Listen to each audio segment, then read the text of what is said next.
There we go. Hey, C Films. How's it going? You're doing great? Glad to hear it. I'm doing well. Also, realize probably should turn on a light here.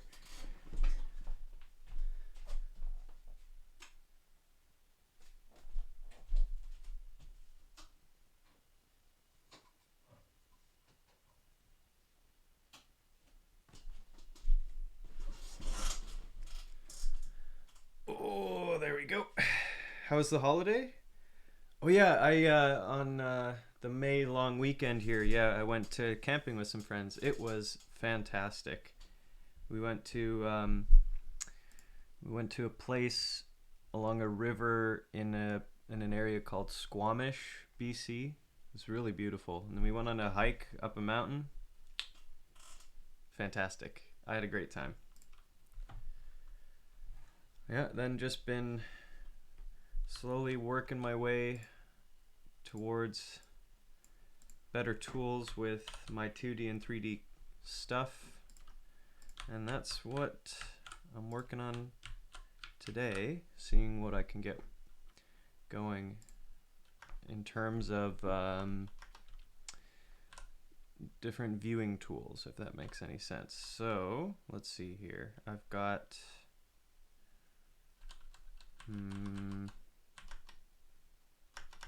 there's a few things I need to do here.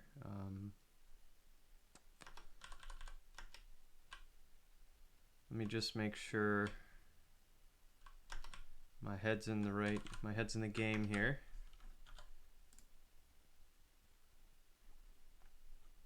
Gotta fix that, but that's okay. You study a lot about the Pacific Northwest of the United States? Oh yeah, why's that? Anytime I hear Pacific Northwest, I don't know if it's even accurate, but I just think of Seattle, and then I picture big, old growth forest with really beautiful trees. But I don't know how accurate an image that is. That's always what pops into my head, though. Okay, so this I have to fix here. There's no symbol, blah, blah, blah. I put it in a new namespace, that's why I need to fix that, but that is hopefully a quick fix. We shall see.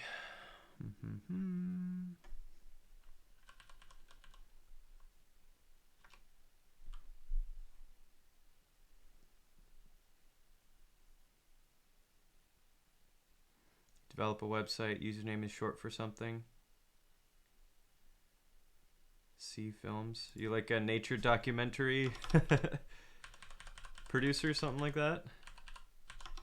Sounds cool. I'm trying to think about. Though here it is. This right here is what's causing the error, and that shouldn't be too big a deal, really.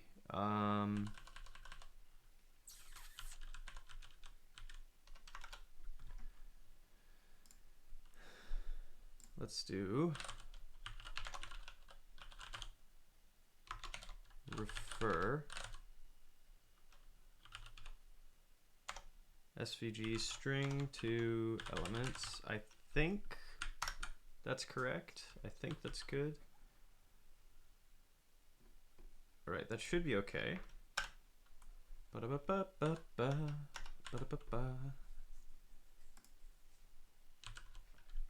How's your website dev stuff going?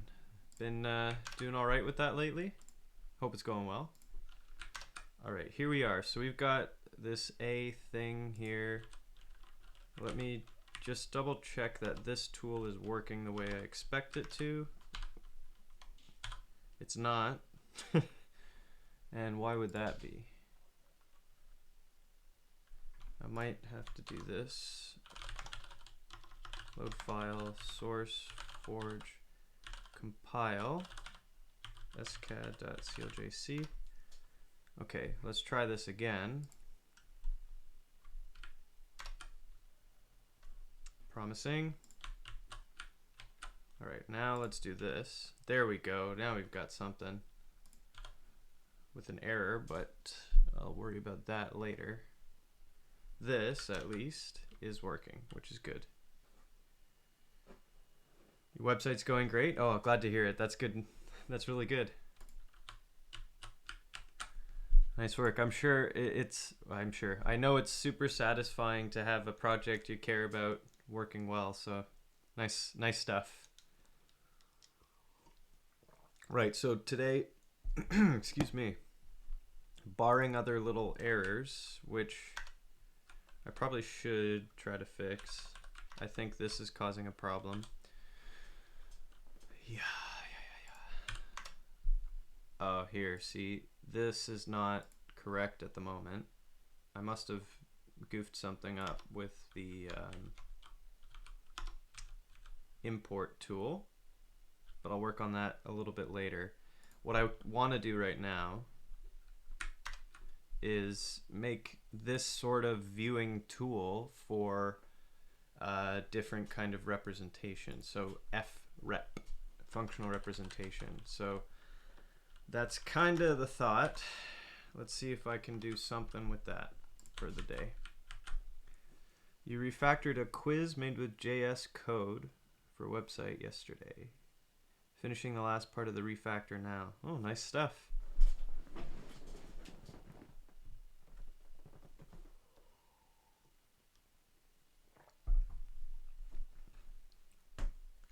Yeah, refactoring is one of those things that I don't love starting a project like that. Like, okay, I know I have to do a lot of fiddly things and it's a little bit boring at first, but once you get the ball rolling and you're in a groove, it feels really nice to do. Good to hear that that's going well, that you're almost done it. That's it's a relief. Okay, let's load this file. Source FREP. Okay, that loaded. That's good. Let's pop into here and see if we can build something out here. Okay, so I've got this shape A. Have you heard of the streamer at Strager? Strager? No, I've not. What do they do? Are they gaming, programming, art, other stuff? There's a lot of streamers. There's way more streamers than than I have time to watch. Unfortunately, I do really enjoy it, both streaming and watching streams. But you can't see them all, right? I think you need a whole lifetime just to stay caught up with all of the really great streamers out there. Okay, so I have, if I just do polygon like this, and I do cider show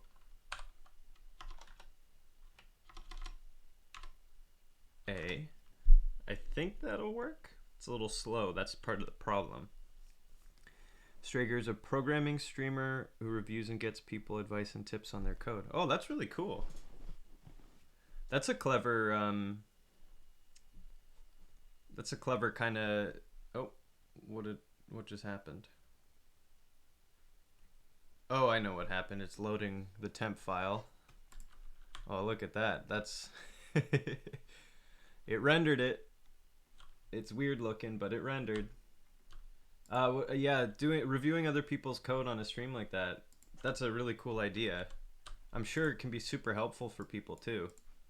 If Strager, I'm sure they're a pretty good dev with reasonable amounts of experience. That's neat. Streamer you recommend? I've got it open in a tab here. I'm gonna keep that open for later. Actually, do I have a notes? I think I have a notes. Yeah. Streamer at Strager. Programming streamer recommended by at C Films. There we go. Boom. It's Now it's saved to my hard drive. Yeah, thanks for the rec. Oops.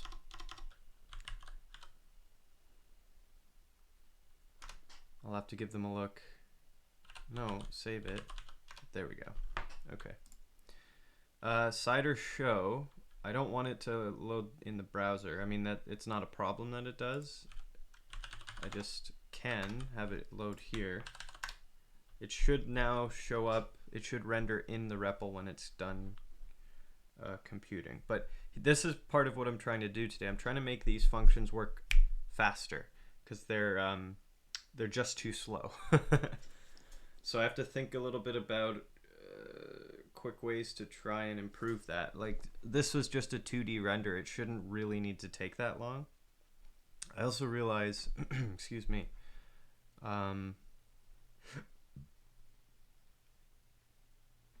here,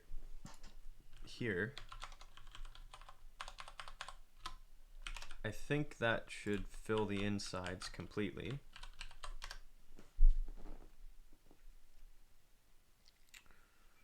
I think that'll be good. Let's just double check that.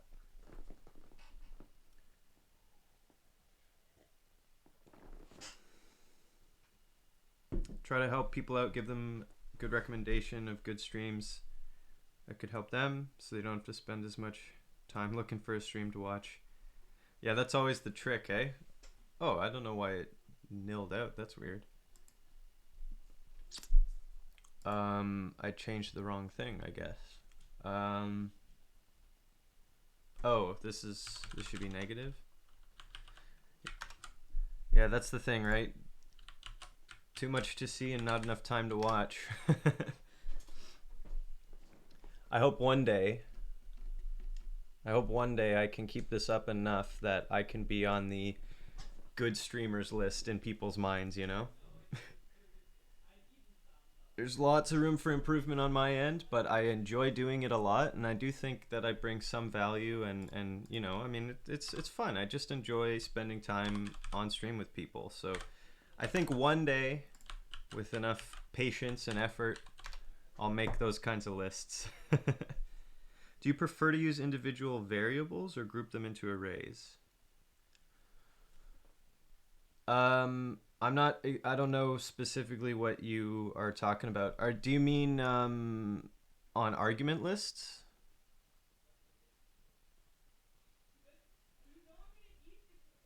Because it depends on the context, I guess. So, oh, that looks pretty cool, actually, eh? I think. Sorry, you'll have to be a little more specific with your question. I'm willing to answer. I just don't quite understand what, or I'm not sure. I might be missing something. It totally depends, right? Like, you could consider, you could kind of, in Clojure anyway, you can think of sequences and vectors of long lists of things as a single thing itself, right?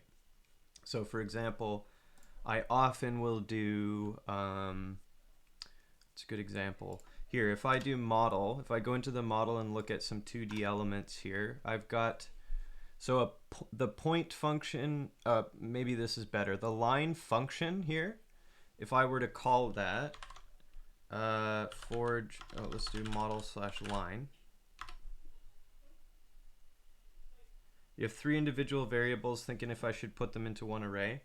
My recommendation is just for something that's 3 variables, and maybe if it's still a little early in what you're working on, just leave it as 3 variables. Just stick with that as a choice.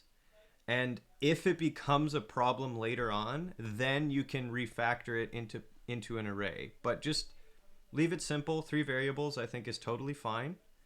And you should be good to go. You might consider, if you're passing those 3 variables into every function all over the place, then maybe it's worth putting it into some kind of array structure or a map of some kind. But you've refactored it a few months ago. Okay, so is there a reason you need to change it right now? Just out of curiosity, because it sounds like when you're talking about three variables, honestly, it sounds like probably you could just leave it. But I don't know. I'm not sure what you're looking at. You know.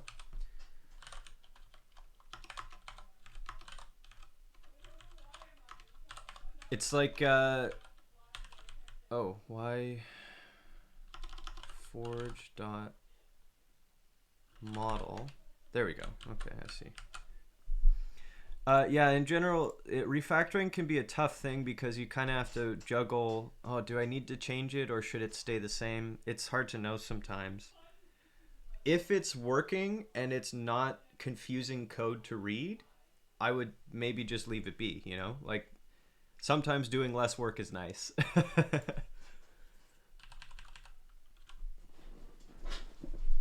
From a technical perspective, I wouldn't be able to tell you in JS what the better approach would be either. Um, Probably my gut saying don't put variables into an array, but I don't know. You have 12 total variables. You think they can be grouped into 4 different arrays? Oh, okay. Are they like configuration? Are they config based things?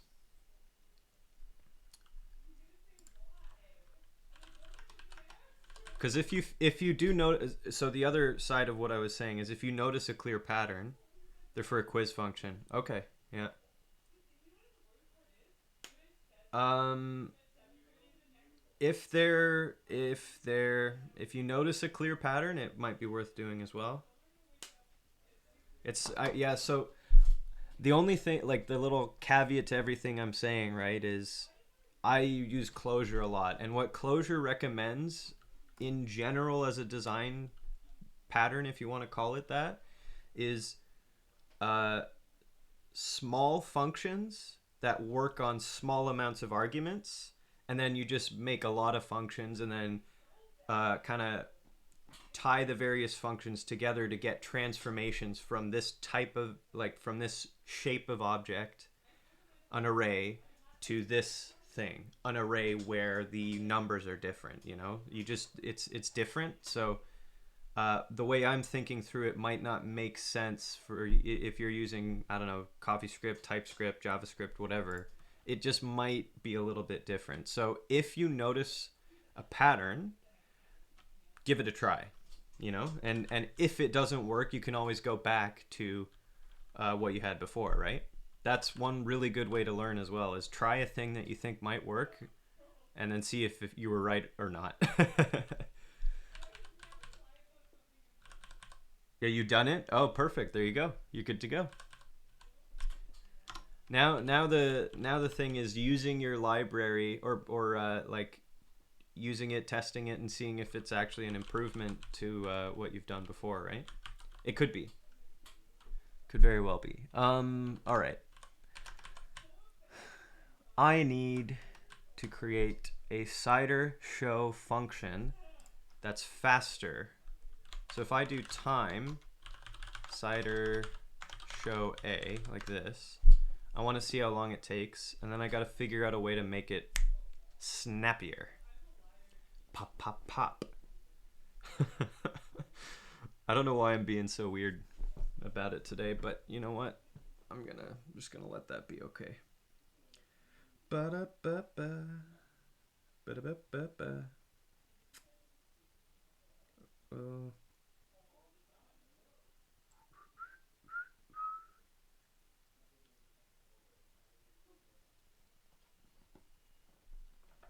Saves you lines of code, same maintainability as before. Perfect. Then it's a win, right? Sounds like a win to me.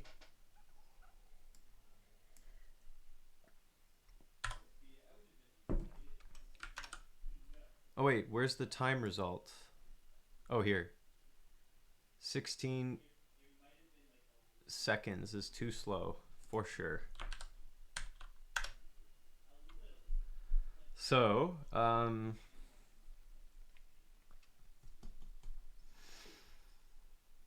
let's see. Let's see.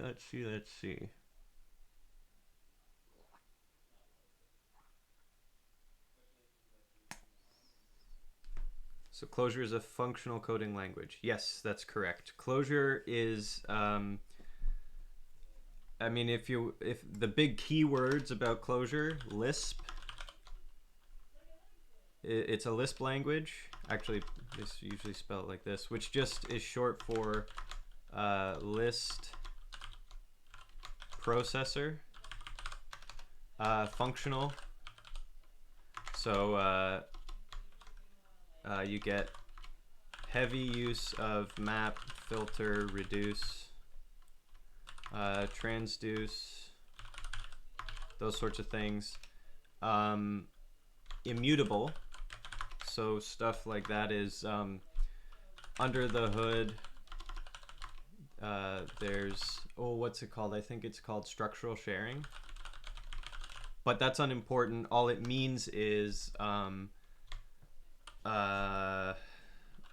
unless you put side effects in, they are basically going to be pure functions, which is really nice and easy.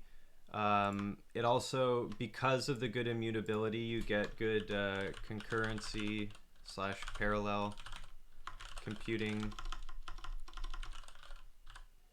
capabilities. Runs on the JVM. Clojure script compiles to JS, so you can use both. You can run Clojure in a JVM on your, like, for your server side app. Then you can compile Clojure code. Most of it is one-to-one compatible. There are always, of course, interop-related differences, but a simple Clojure file, you can very often just compile it to CLJS, no problem. Use that on your front end. So Clojure devs, if they're doing a whole app, server and client side, they'll often use both Clojure and Clojure script kind of in tandem.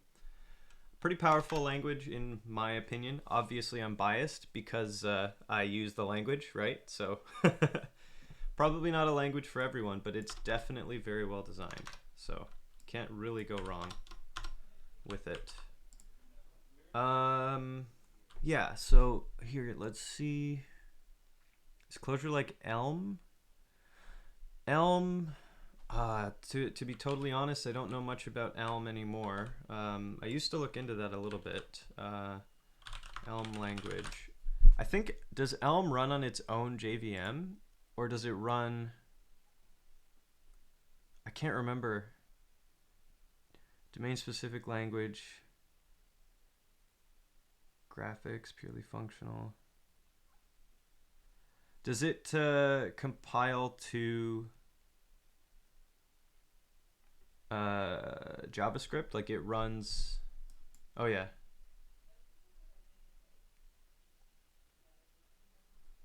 Huh, that's really cool. Small assets. Huh, very nice. Playground. What? That's cute. That's super cool. That's very satisfying. Cat gifts, baby. Do you use Elm yourself?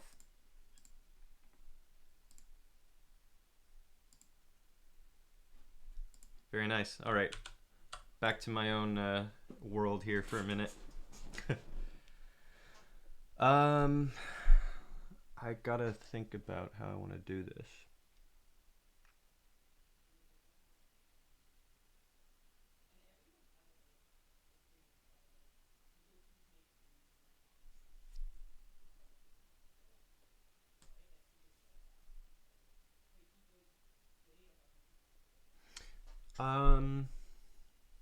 Hmm.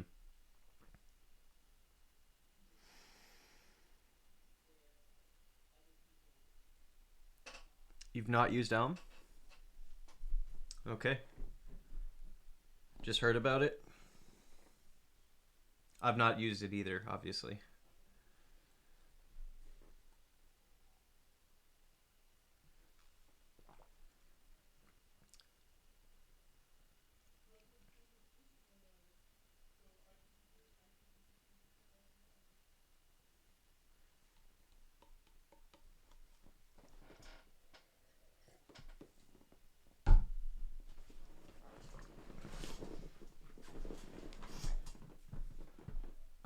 I'm trying to think about what to do. Da-da-dum. Let's pull out a little small function here. Prep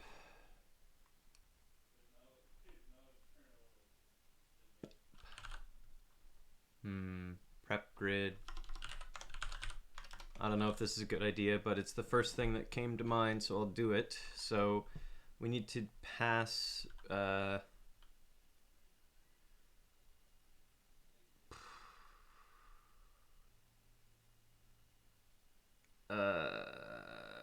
let's see.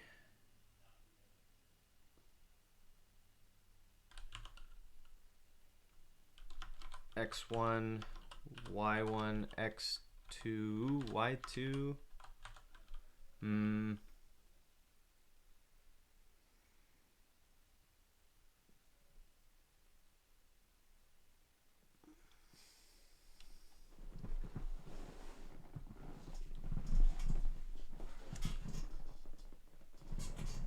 I suppose that could work. That's good enough for now. And then the functional rep here. Prep function grid. Yeah, that's good for now. Just slapping something together, seeing if I could get something useful out of this, right? So here, what I'll do is actually return the for loop for x range x1 to x2, y range y1 to y2. And then inside the for loop, I want to create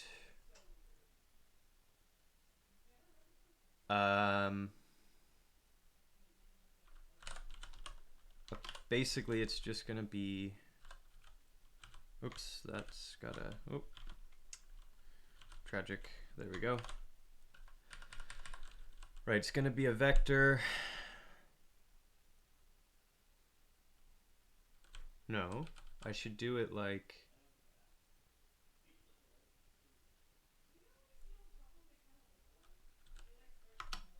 we'll start with this. That's fine, it's fine. Here, it's just going to be F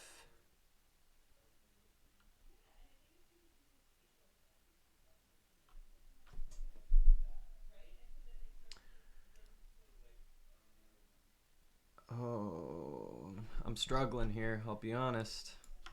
Let's change this up just a little bit again. How about this? Okay, so I want to let points be this whole thing. Just going to turn this off for now.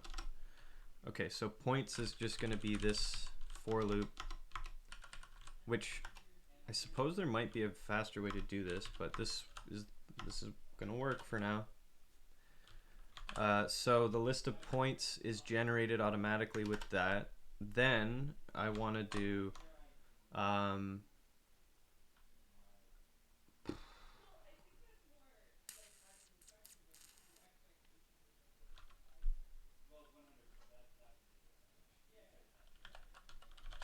pmap. Let's just try this way. Pmap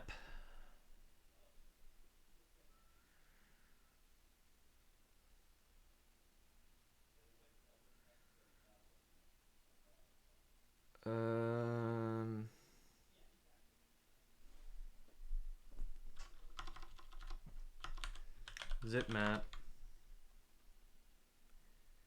keys is points. The values are coming from pmap. Yeah. Let's see if this makes any sense. Map the function f over the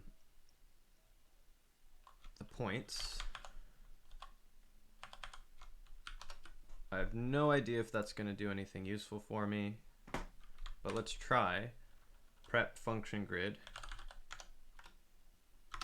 right? And I'm just going to keep it -50, 50A.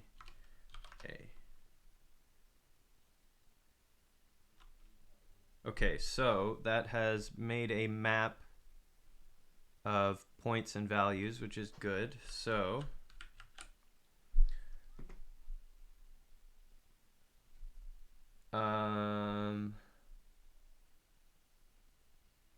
I mean, we can also actually make a new function that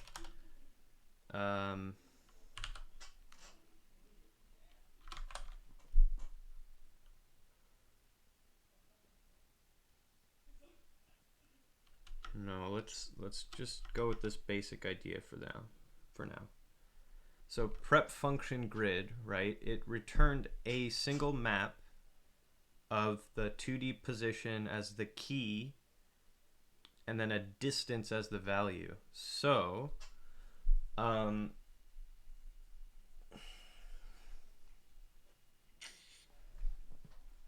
let's make a new cider show function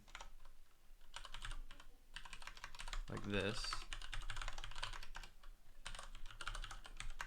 and go from here. So let's let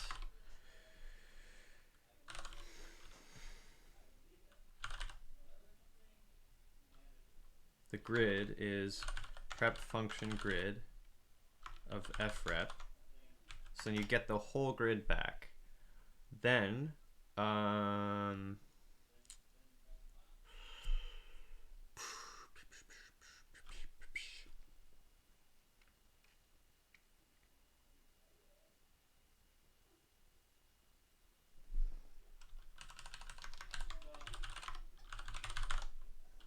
render point. Let's make a render point be XY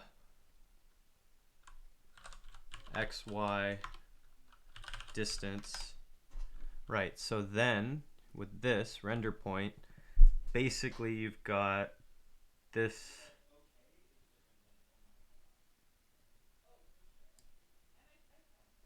general structure here.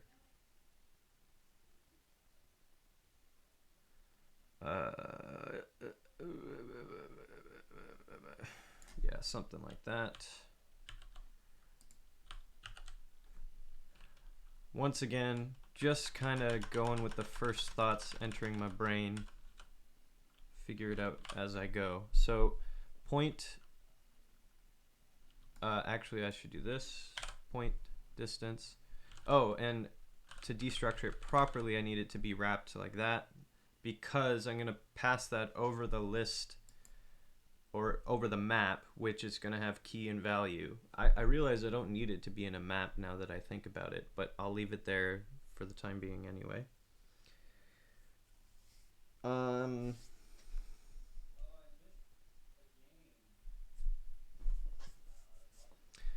Yeah, let's...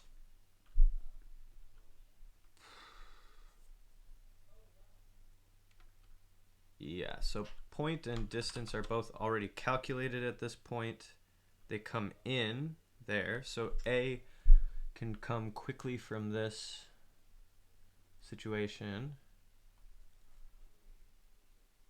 Yeah, so that I'll leave it so that it renders the inside every time. Sure, I think that should work. Okay, so cider show is going to get the grid. Then I just want to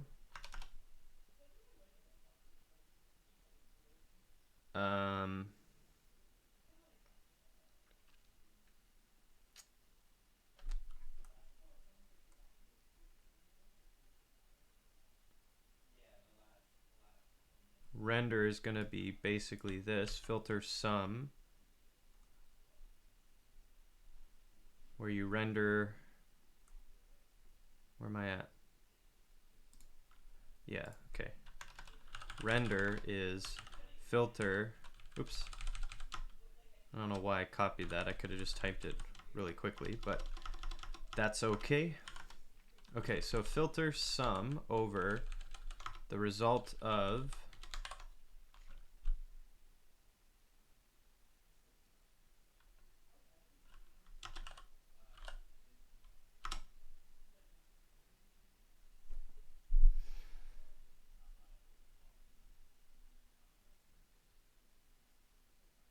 pmap render point over grid.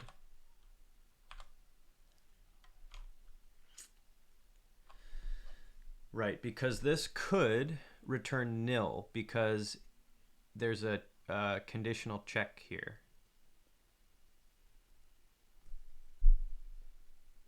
I think that's fine. Maybe it's not, but we'll start with that. So pmap there, pmap there. Right. And then here we finish it off with when not empty, blah, blah, blah, blah, blah. Okay. When not empty, when the render's not empty, then you use cider show render. All right, let's see. Let's see if that's any good.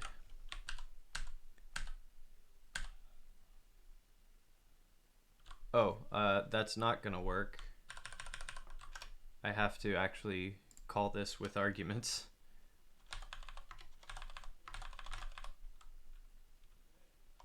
Then actually for equivalence here, I do need to do inc just because of how range works. That's good, that's fine, hopefully. The time to beat is 16 seconds. Let's see if we're even going in the right direction. If this doesn't end up saving any time, then I have to very clearly do this differently. So, okay, we saved about 9 seconds-ish, which is good, but this is not quite gonna be good enough, I don't think.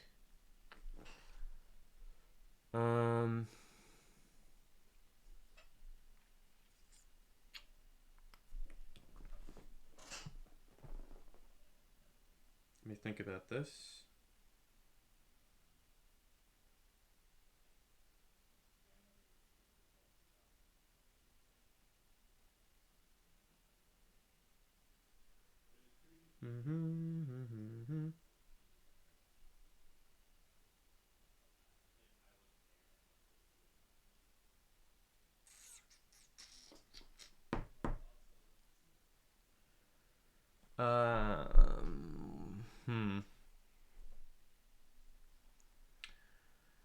Okay, so we've at least got some improvement, right? That's a positive. Let me see if instead of putting this in a map, what if I actually just do something like this? So pmap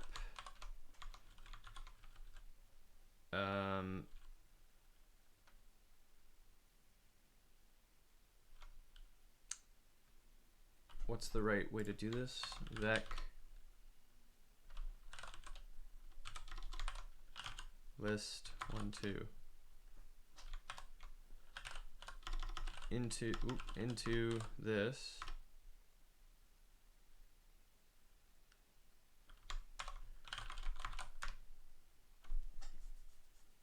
Okay, whatever.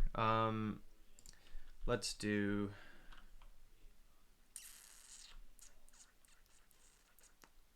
oh, wait a minute. I have to call if I do vector. Yeah.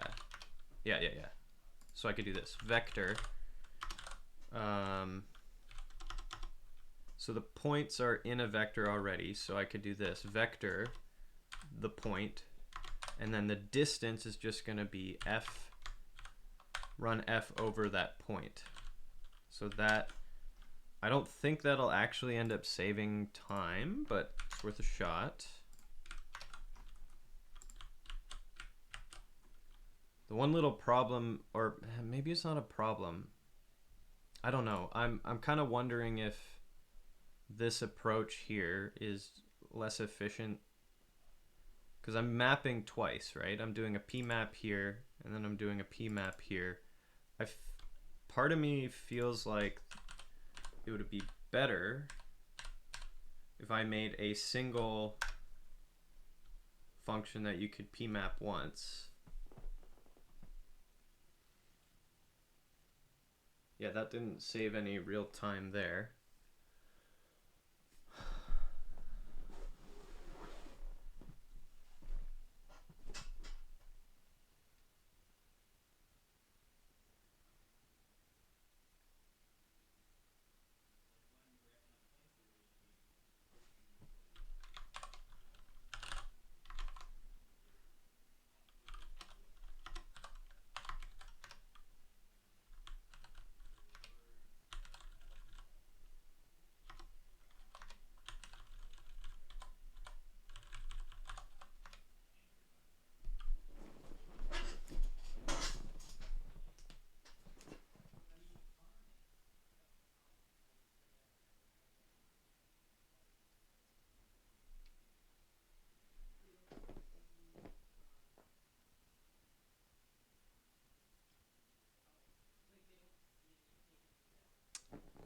If I do, okay, what if,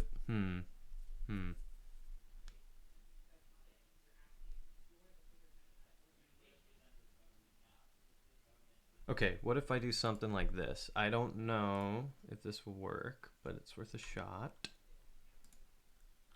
Oh, let me do time prep function grid.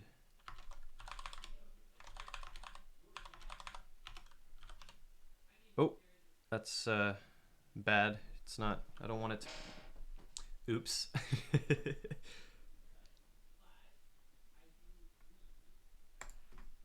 Yeah, output's truncated. Thank you very much. Excuse me. Let me change that to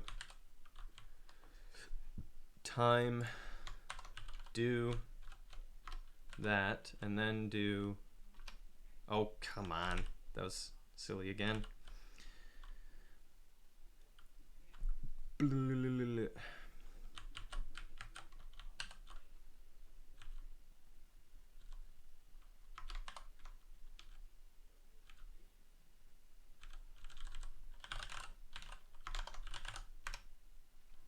There we go. Yeah, okay, so is it actually, I don't know if this is accurate. If it's actually calculating that, I'm not sure. I'll be right back though. And I'll figure it out as I go.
All right.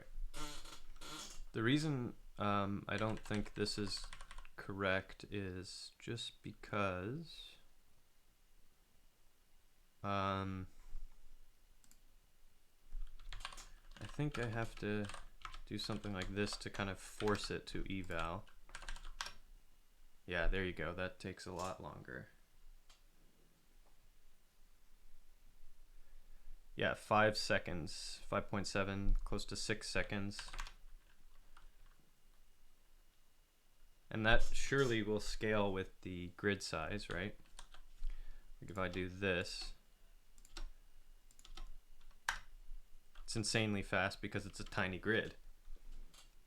Makes sense to me. So let's stick with, we'll use the 200 as our sort of rough benchmark, right?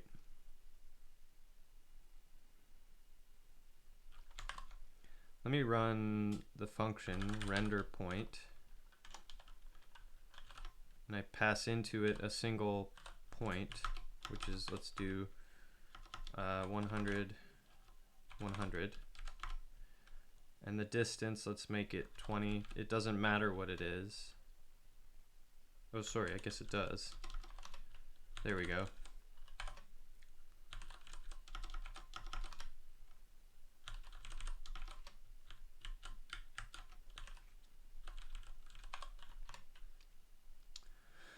Right, so if I time that, it's gonna be quite quick, I think. Time.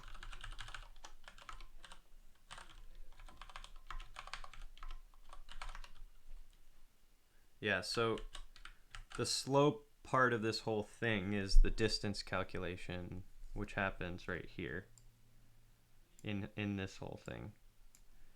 Right, so where am I going with this? I wonder if I can do, there's these functions here, p-values and p-call. So expressions are calculated in parallel. So if I do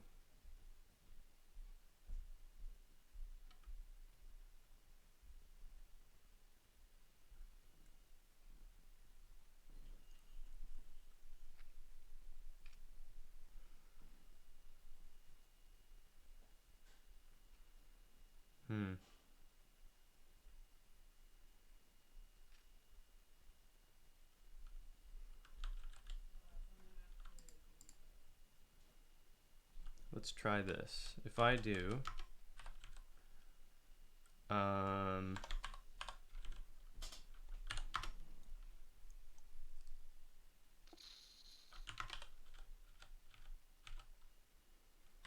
okay, so points is this thing.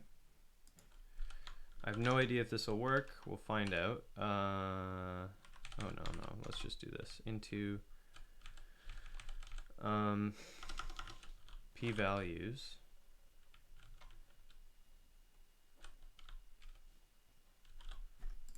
Let's do that. Whoops. P-values and expressions. So I have to apply p-values to the points.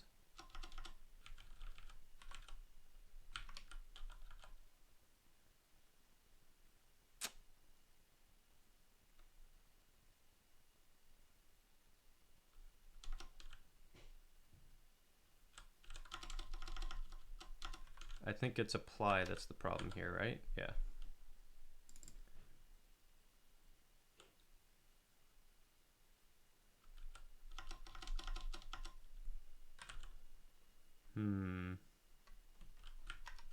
Yeah.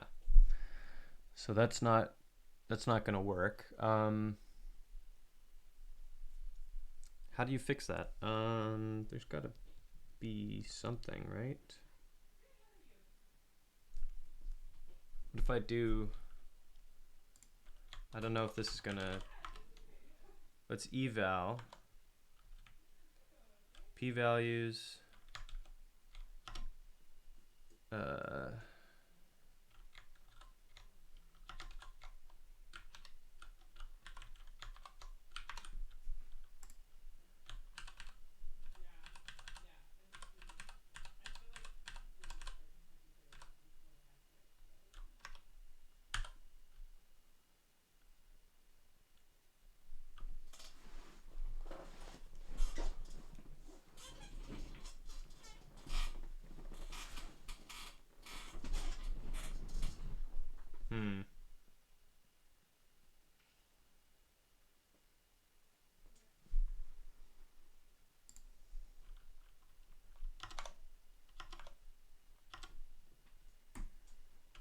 think I don't know what I'm doing. That's part of the problem. There is PMAP for parallel map. Hey, Nazari. How are you, by the way? Yeah, so I'm aware of that. And what I had before this, here, I'll show you what I did before. It might be naive. This is the first time I've really bothered to try optimize this. It's just a helping function anyway. It doesn't, strictly speaking, need to be insanely fast. But I'm just kind of goofing around, seeing if there are different approaches that would actually be faster. But here, let me show you what I did with PMAP. So I did something like this. Into vector, the result of PMAP running a function, vector, and you run f on the point. So you map that function over the points list. Again, notice how, like, I just made the points list with a for loop. I didn't even think to look. There might be a more clean way to do that. But this, I do believe, there we go. It's actually calculating. So PMAP works in this case. And so this is the slower part of this whole approach. See that? 5.6 seconds. It can go up to 6.7, I saw. So it's not a great thing necessarily. It works. I mean, it should work. Let's see if it still does work. So if I do this, cider show A, it should take about 7 or 8 seconds, and then it'll render into the REPL here. Right, so it works. Oh, I forgot to time it, sorry. Let's run it again, just cause.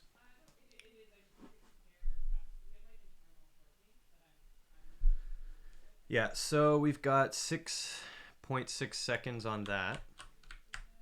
And I've never used, there's P calls and P values, and I really wasn't sure if that would end up being faster or not, so that's what I was trying to do. Just mess around with that. But it might not be better. That's the thing. So let me, I kind of, my hunch is that it's actually not going to be better, but I do want to experiment with it anyway. So now that I think about it, I'm going to try P calls on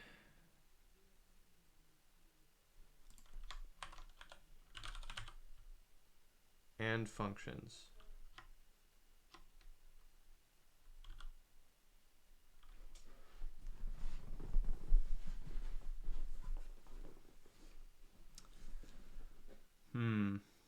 Yeah, I don't think it's going to end up saving me any time, but let's learn about it. I think that's a fair thing to do. Okay, so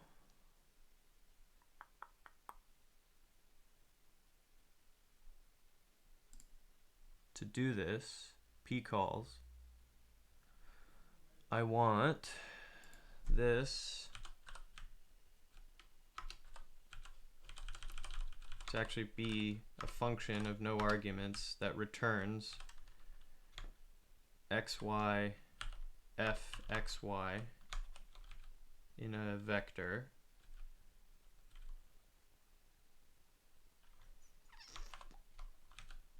So that's the points thing. Right, so now let's return points, and we'll run this. Let's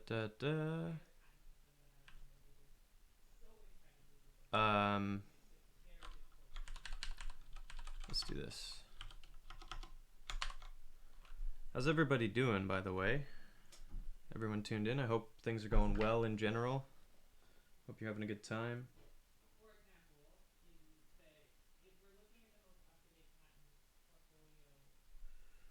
Do, do, do, do, do, do, dum, dum, dum, do, do, do, dum. It's really hot today. So I'm trying not to like move quickly, you know? Stay cool, stay calm. That's the name of the game. Okay. Um so yeah, let's run this function. Prep function grid 2 on a tiny grid. Tinier than that.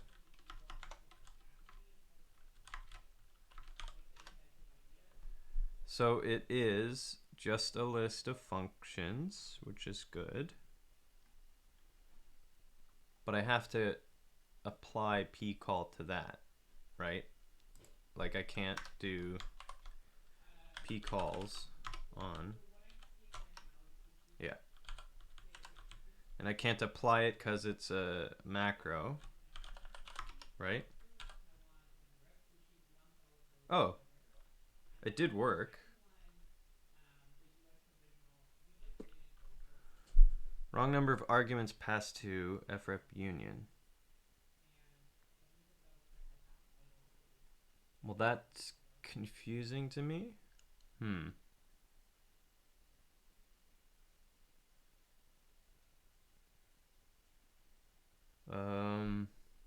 momento. Well, apply pcalls to points. This is unlikely to work, but let's do it anyway. Yeah.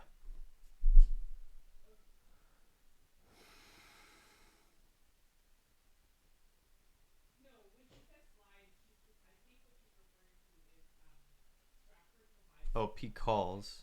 It is pcalls, right? Yeah.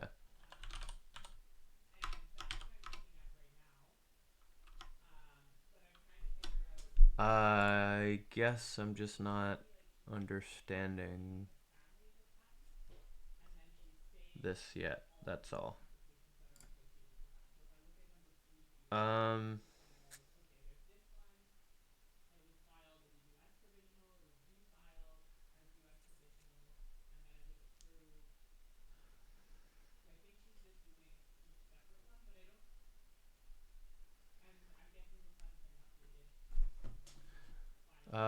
Lazy seek cannot be cast to I function.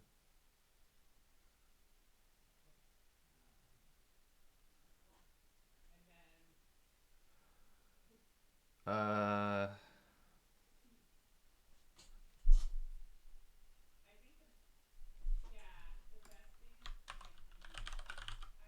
does this? I'm sorry, I'm just confused about how this works.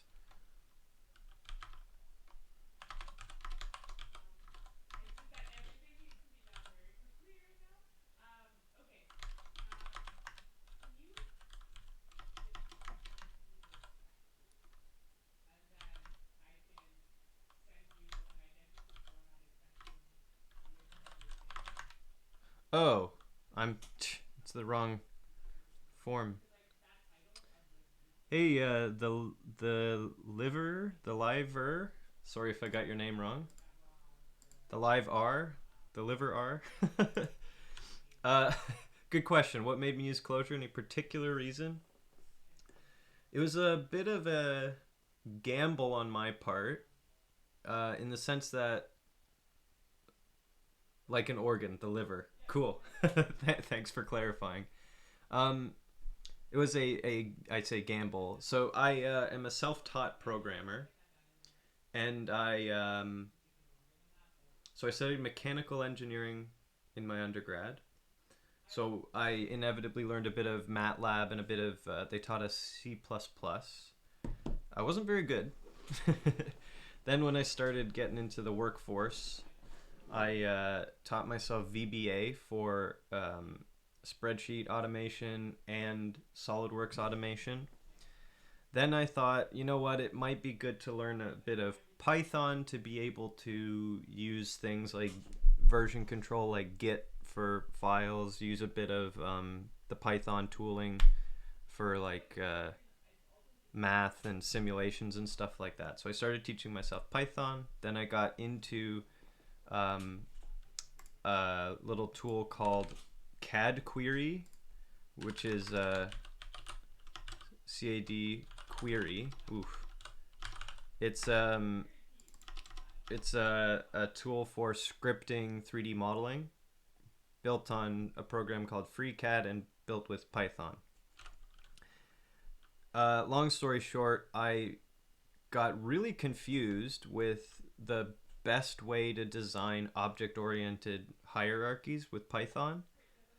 And I thought, okay, well, there's more than just that I was confused by. So I figured I should learn programming in a more fundamental way. And I thought learning a Lisp language would be helpful in that regard, forcing me to learn a little bit more about data structures, a little bit more about good software design, about the fundamentals of functions and all that kind of stuff.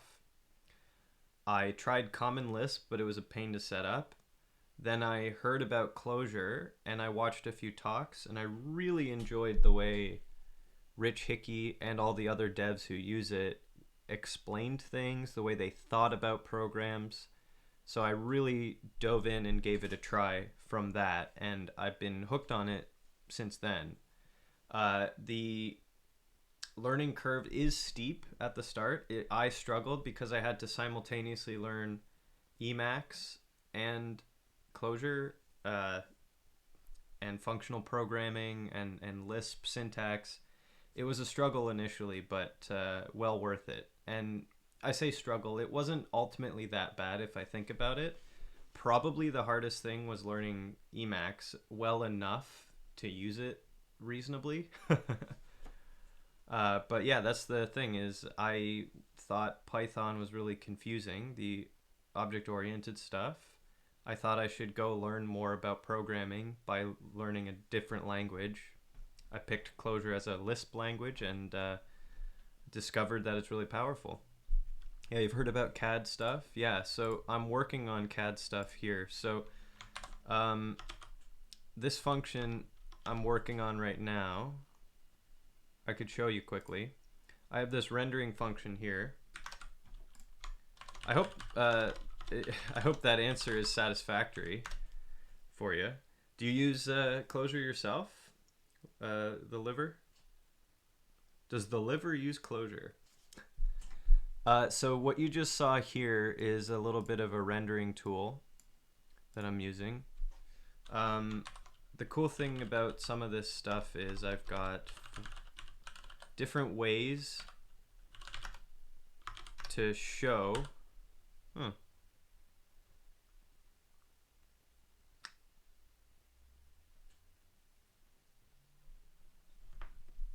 Sorry, 1 second. This is confusing me a little bit. Well, let's just do this. I'll cheat and go back into my examples. Right, so the other, there's more than one way that I can view things. So here, for example, is using OpenSCAD, a proper 3D rendering model. So I can create all of these things. So what I'm working on is different internal representations of 3D structures so that I can render it and use it across many, many contexts. These are just, this is using another program called OpenSCAD, .scad file types there, as sort of a reference thing. So I know I have the data structures, and if I can make it work in OpenSCAD, that means the structure's working, then the rendering and other stuff is stuff for me to work on. Can totally understand issues with Python. Been working with PHP, Java, JS, and TS TypeScript. Yeah, Swift and Rust. Been trying to look through some Python stuff to help a friend. Gave up fairly quickly. Never used Clojure though. Those are looking dope. Yeah, thanks. It's pretty cool. Yeah, so what I say, I love Clojure. I'll admit I'm obviously biased because I taught it to myself and I use it frequently, right? I'm not going to go ahead and say it's the best language. I'm not sure there's such a thing, pragmatically speaking. Like all the languages you use, I'm sure there's legitimately good use cases for all of those. For example, I have Rust on my list to learn.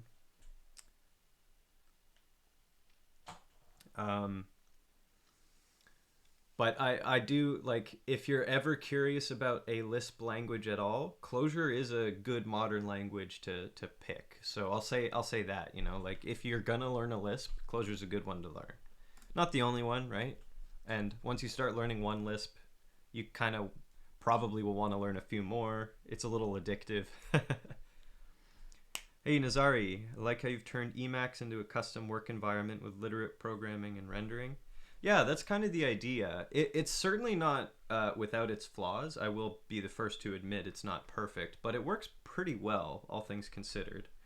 I also am trying to build the library out to be useful outside of the context of my own environment. So one thing I can show, I've got theoretically. Oh, sorry, I'm in the wrong namespace. That's my own fault.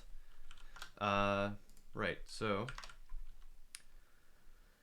for those situations where, let's imagine a user is using this in their own custom setup of Vim or something, which I actually want to be using in other contexts. They might have they might not have Cider available. That's why I call them Cider Show, because they are very specific to showing in Cider. But if I, since this is not finished code anyway, I'm just going to temporarily redef that. So if I run Cider Show now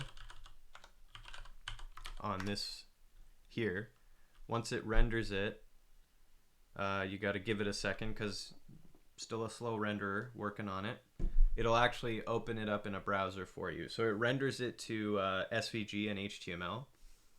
The SVG side of things is perhaps one reason why it's inefficient, because I'm literally rendering, these look like pixels, but if you look at them, they're actually SVG rectangles, which is obviously not an efficient way to use things, but you can rasterize SVG quickly and then it ends up essentially being exactly an image. So for a quick and dirty approach, it's worked pretty well in that regard.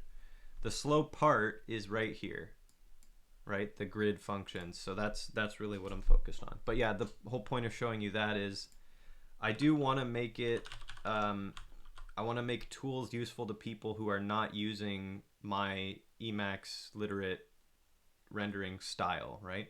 Even though it's cool, in my opinion. It's obviously not going to be useful for everyone, but some of the other functions probably could be, right?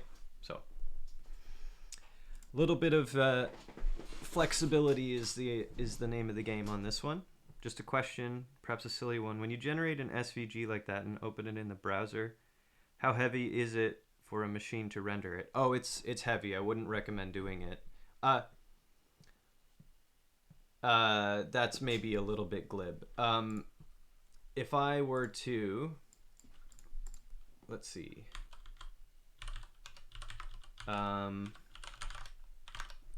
So that file I opened in the browser is this _temp file. And the file size, that's not as big as I thought. It's almost a megabyte, which if you think about it is actually pretty big for something like an SVG file, right?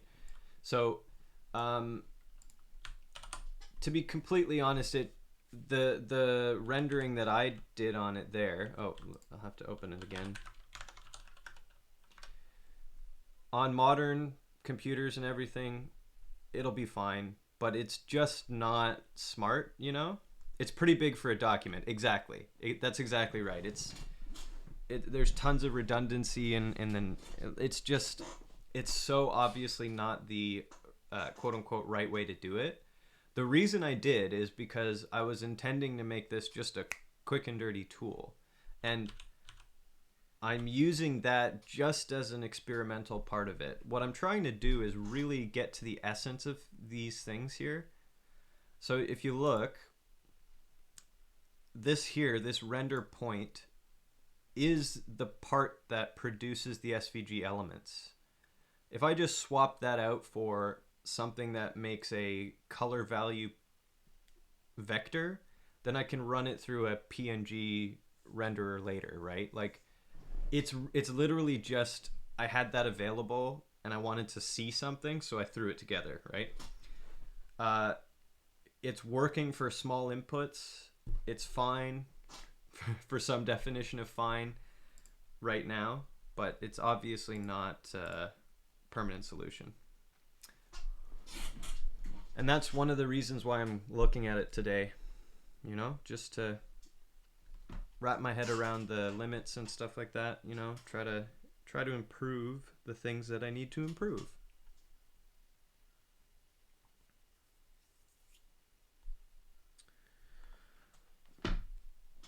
Oh, the problem with the heat is it makes it hard to think. That's the only thing. That's no excuse, though.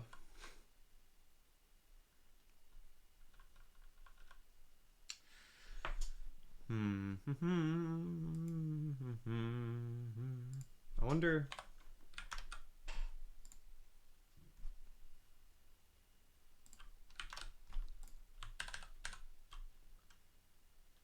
let's time this.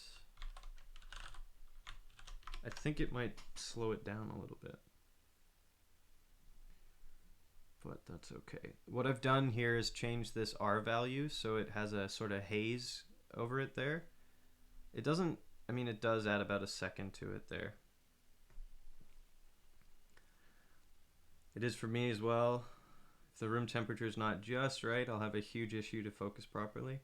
Yeah, I think the human brain is like super picky for optimal use. It needs exactly the right conditions.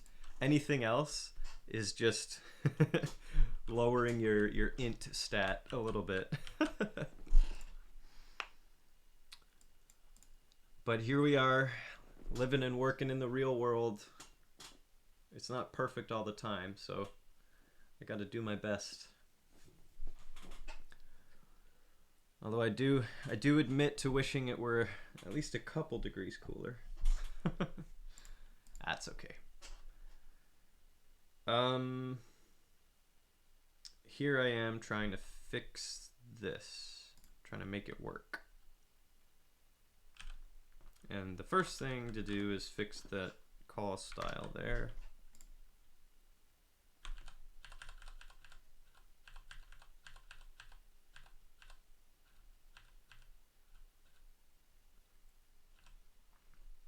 It's not between 20 to 23. I'm ducked. Was that an autocorrect or are you censoring yourself? That's funny.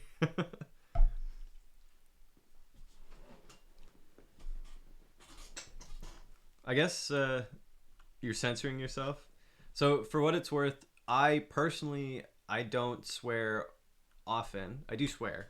I don't mind it. If you're cursing, if you're cussing in the chat, that's okay, just not to an excessive amount, you know, just as an FYI. Also, I do have auto modding stuff on, so if you if people throw some new and inventive curses in there, they might get auto modded. Oh, and nothing that's a slur, obviously. That's no good. Try not to. Yeah, I use them sparingly. I think swearing is an important and valuable thing in communication, but not every bit of communication. Is this gonna work? It's not gonna work. What am I missing here? Something's going wrong. Oh, this is wrong. first of all.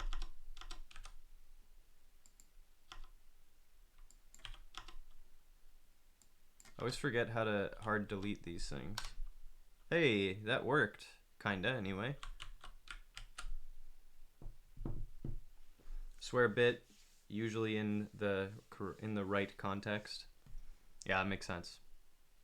I wonder if I were if I were a gaming streamer, you know, swearing would make a little more sense. Oh, I don't know about that. That's not true. But yeah, I'm the same way. You know, it doesn't feel like it's useful in every context. Just pay attention to the context and you'll probably be okay, you know? Okay, so this function and this function have the same output shape, right? They've got a 2D position and then a distance value. They both, for really small grids, evaluate quickly. But the question is, what's better? Also, I'm not speaking English as a first language. And in my mother tongue, we're pretty innovative when it comes to coming up with ways of saying bad stuff. Gotta use that creativity somehow, right? I love it. I love a good creative swear. It's very funny.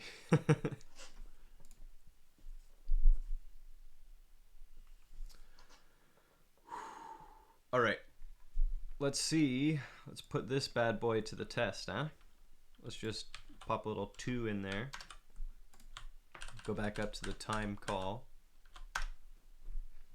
If we're in the same ballpark, I expect that it won't actually be a time saver, unfortunately. Yeah, see that? We're in the same range. So that's a bit of a no-go.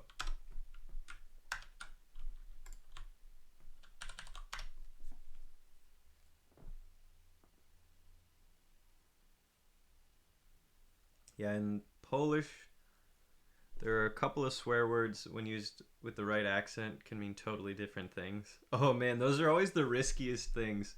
If you're learning a new language, it's very often the case that there's a really insulting thing to say and a totally normal thing to say. And the difference in pronunciation is so small that you're just going to end up swearing at very nice people by accident. Usually people are pretty good-natured about that stuff, though. Okay, so this is not totally... It's not totally what I want, right? These don't make a difference. The PMAP approach ends up being just as fast as the pcalls approach.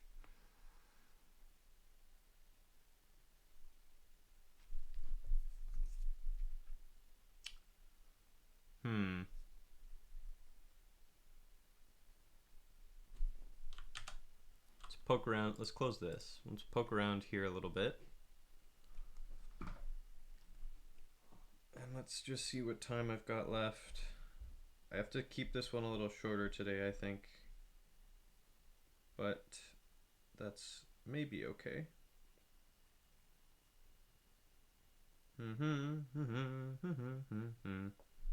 Yeah, if you get accent on the wrong syllable, it changes the whole context of the sentence.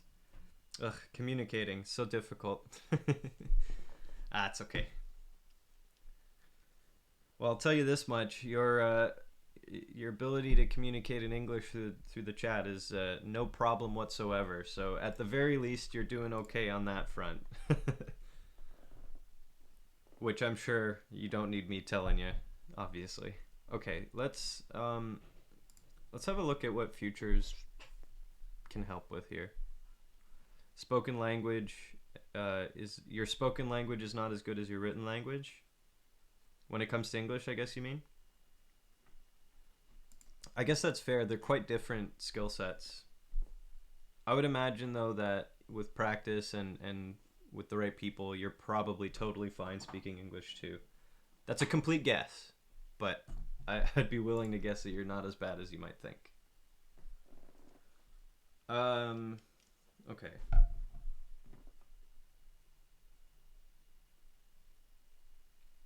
Oh, it's easier to understand. Oh, okay. I got you. Sorry, I misunderstood you. That wasn't your fault. That was my fault. Let's see.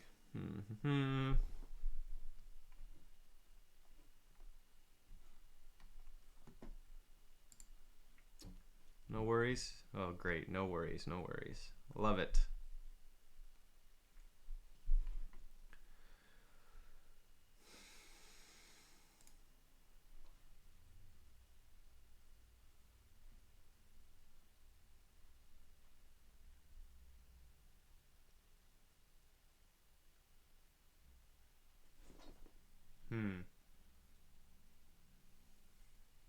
Only useful for computationally intensive functions where the time of the function dominates the coordination overhead.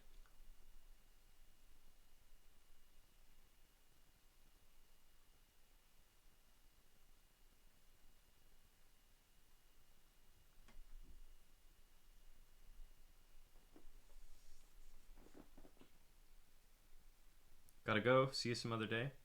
Yeah, the liver. Thanks for tuning in. Thanks for the questions and the chat. I appreciate it. Have a good day, night, and whatever. Yeah, see you around. Best of luck to you.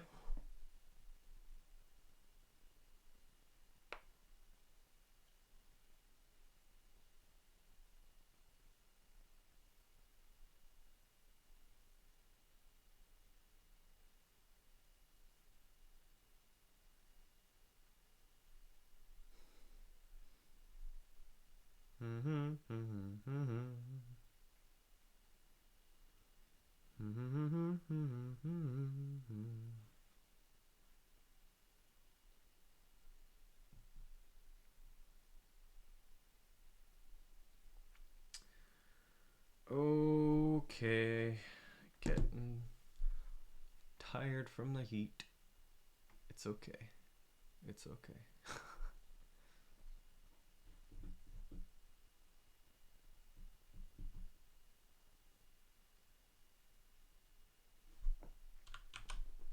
Let's think about this a little bit.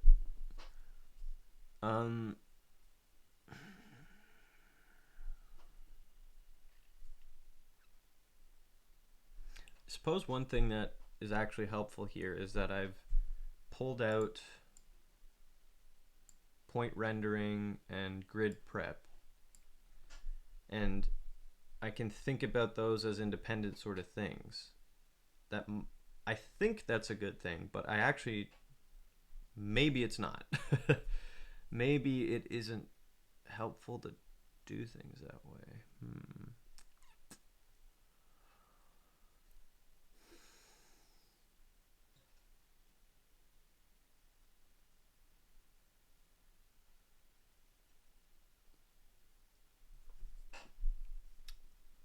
Also,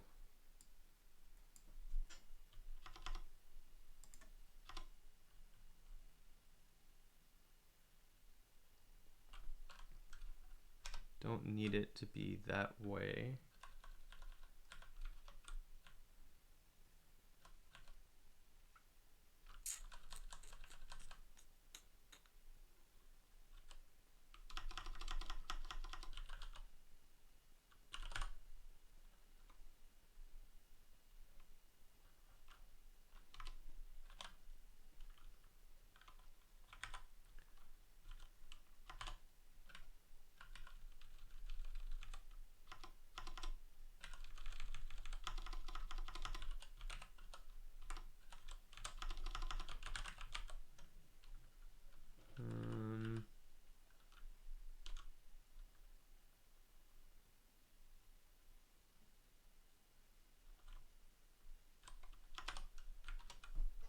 Now I'm just messing around with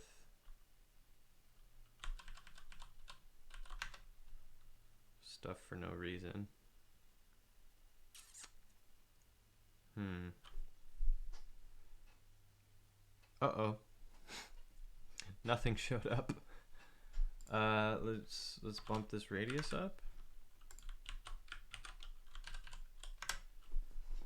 So thinking about this, at least, it's probably helpful to...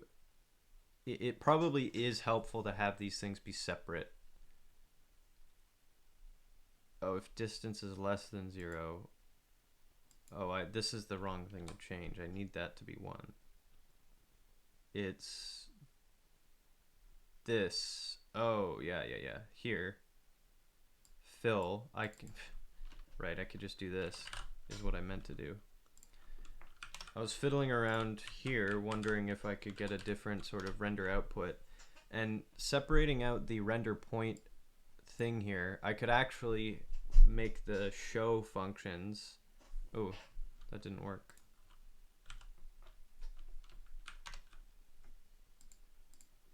Let's make this better. These circles might just be way too small to show up. I was wondering if it'd be a cool effect, but it looks like it's just the effect is invisibility. Right, so having the show function or the render function, whatever you want to call it, at the end of the day, take in a point render function to describe the style of everything seems like a useful idea.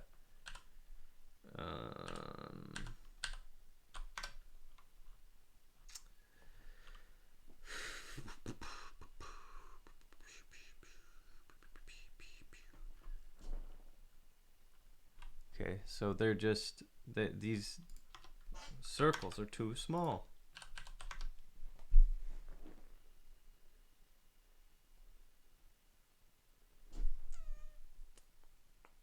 Ooh, that looks kind of cool, actually. I kind of dig that. Right, so the problem... You need the circles to be a certain size, otherwise it won't render the pixels, which makes sense, actually, now that I think about it.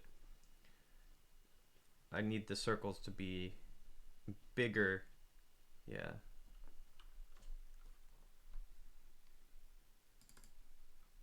If I were to make them size 1 here, I bet that would actually brighten up the edge a little bit, because there's technically overlap between each of the circles. Yeah.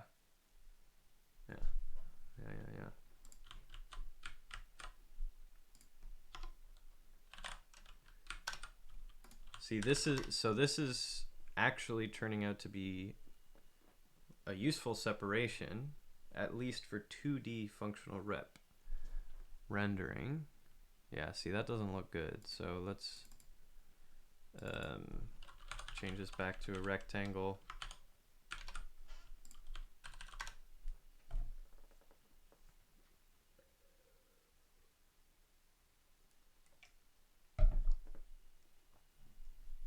Yeah, so you get less. You want the radius to be at least 1, realistically. If you make it 1.5, you could probably get like pretty decent anti-aliasing, maybe. I could have maybe a better cutoff for the alpha as well, or drop off, I mean. Right now, it is it's linear with the distance up to a value or between 0 and 1, but I could make it fall off faster between a greater value. But excuse me, I keep burping, unfortunately. Let's make this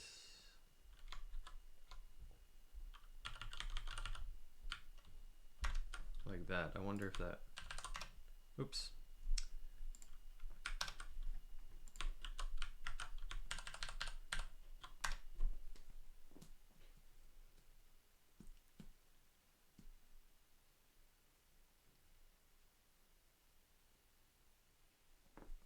Kind of weird looking. let's do another thing here. So this time here, 6.7 seconds, is about what I've seen the whole time. I want to bump this. I'm going to make this 6 instead of 8. I want to bump this radius up though to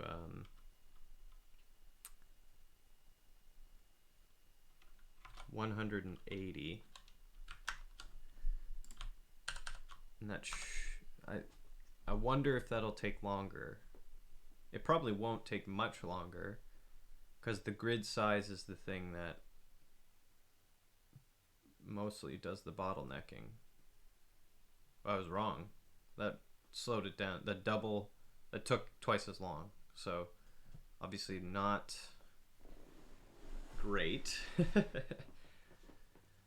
Let's think about this.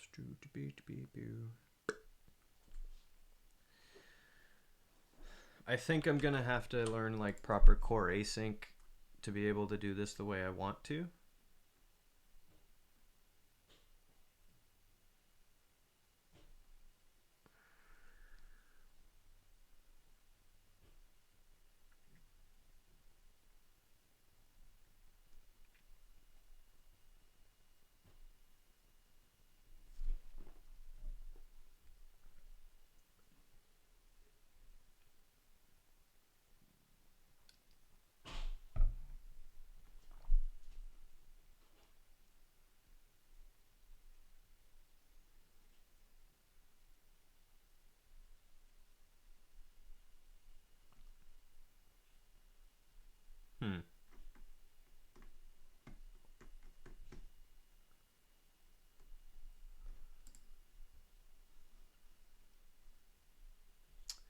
Well, I'm running low on ideas for fixing this particular problem at the moment. So what I'll do instead, I think, is just clear out this function. I will get rid of this because as it turns out, I prefer being able to think about these as independent things. And then the real slow one is right here and needs a lot of work, the 3D rendering. But before I do that, I want to make sure I understand how to make the 2D one snappy, because I'm sure there's stuff that can do it. I'm just not thinking about it properly. That's all.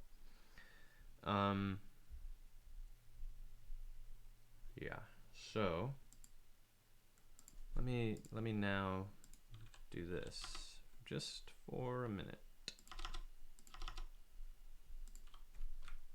So A is now that. Let's time cider show. Let's slice A at 20.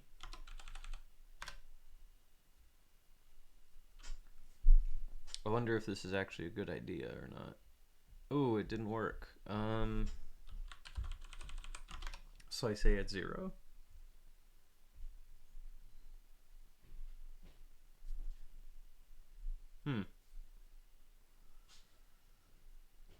I'll admit I'm surprised by that.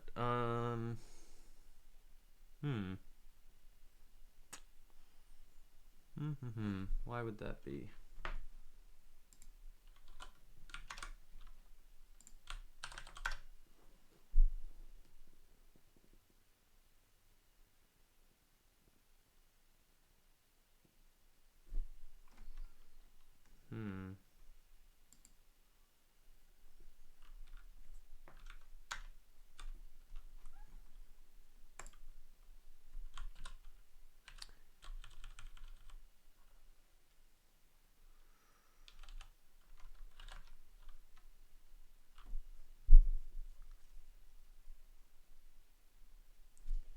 I'm baffled. Just a little bit baffled. Forge.compile scad/cider show. Yeah. A. Oh, this is not correct. Never mind. Right.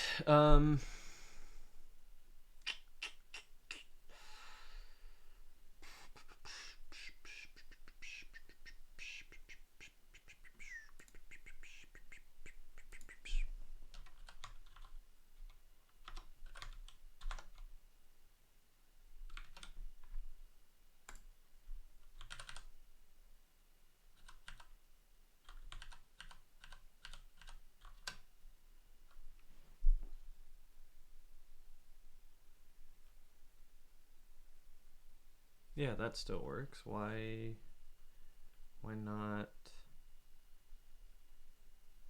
Why not this?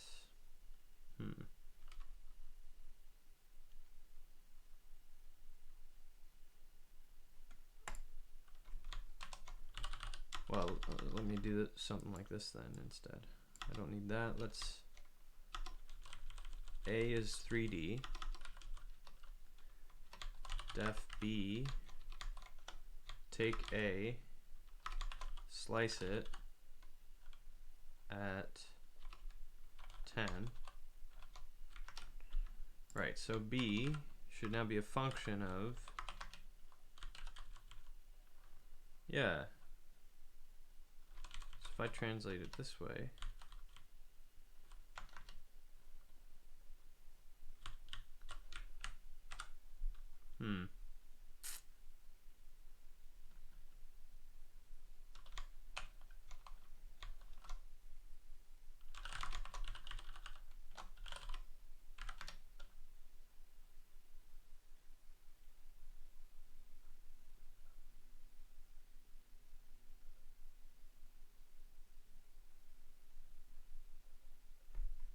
that doesn't make sense.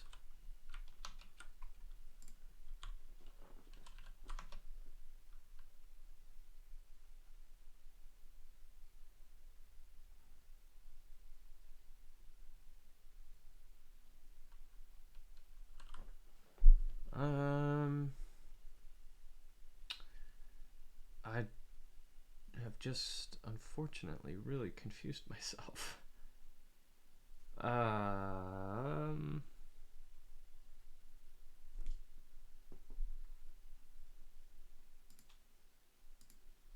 I wonder.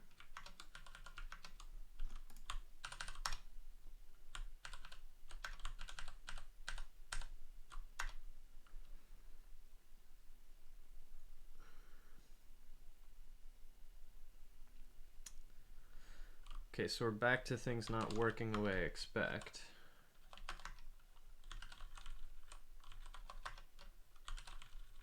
Oops.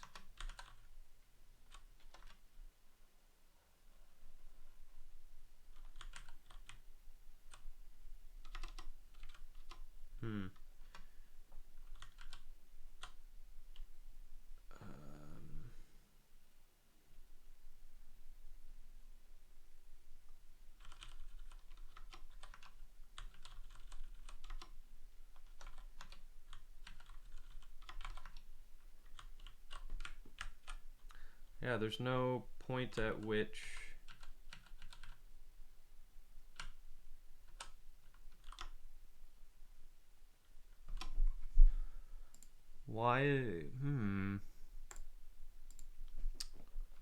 slice A at 0. How about that?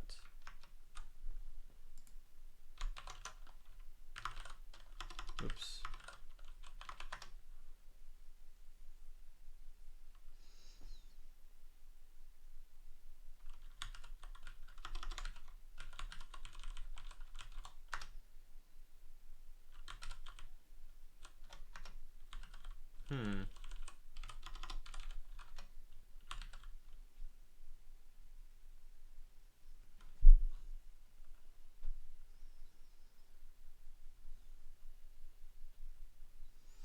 Trying to picture this in my head, and it's just not making sense to me. So the reason it's nulling out is because for the whole grid space, the distance value is staying high.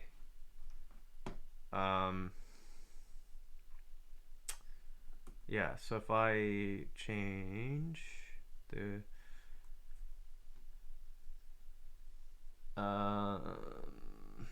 where is it? If I change the radius to like something weird,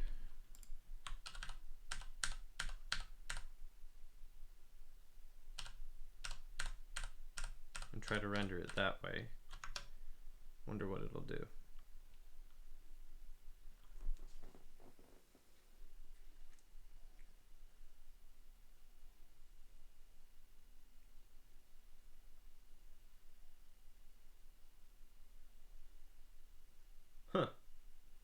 mean, it renders something. That's pretty cool, but pretty wrong. Let's try it with 30.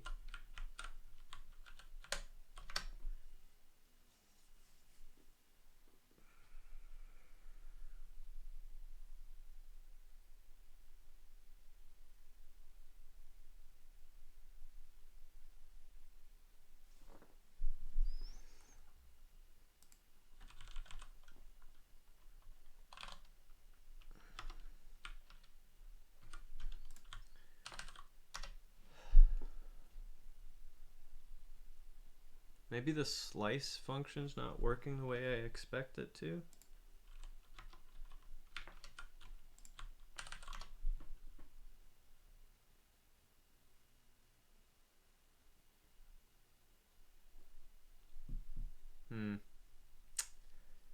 Yeah.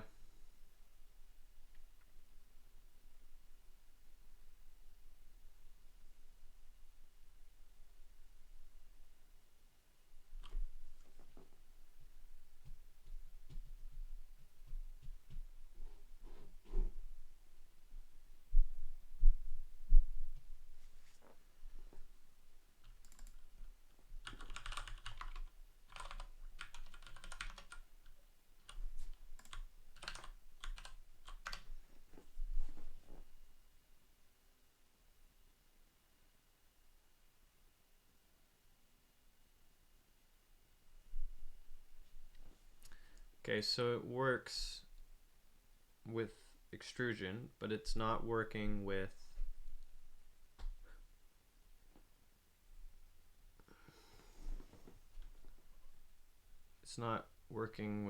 revolution,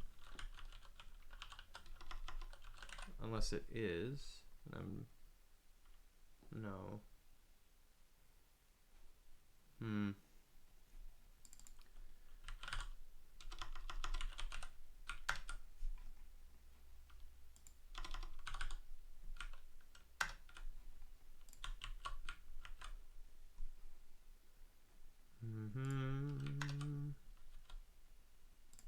Revolve, I mean. There we go. B. Let's actually slice it at 10. Try this again.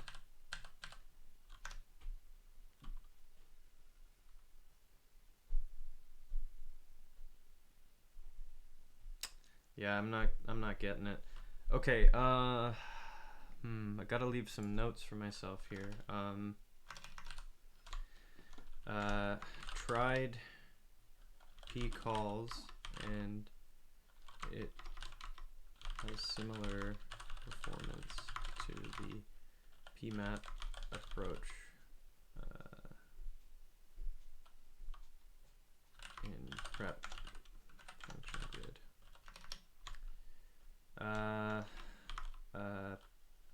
Hexagon radius 50 takes about 6 seconds to render 2D. This is still too slow, so I haven't moved to making a fast 3D renderer yet.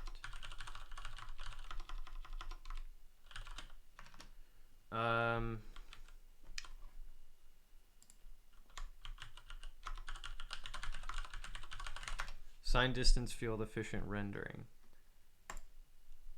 This is the kind of thing that I'm actually interested in.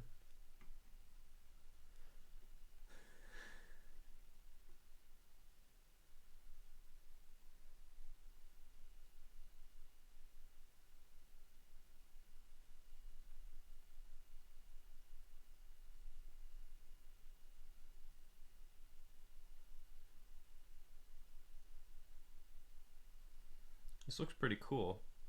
This is promising.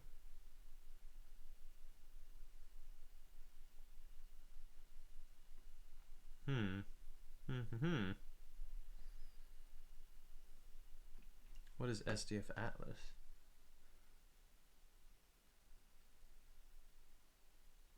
Let's have a look at this. This might be interesting. Oh.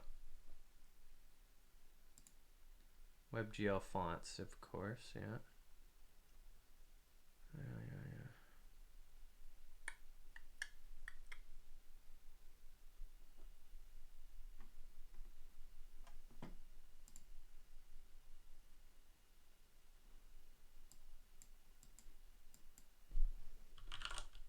Oh, that's pretty cool, actually.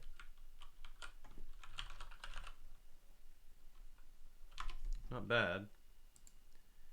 Not what I need, but although there's elements, I'm sure, of this rasterization that would be helpful for what I'm trying to do. Oops, I don't need that. Okay, let's get back to here. Okay, I'm gonna have to get going in about 10 minutes. That should be okay.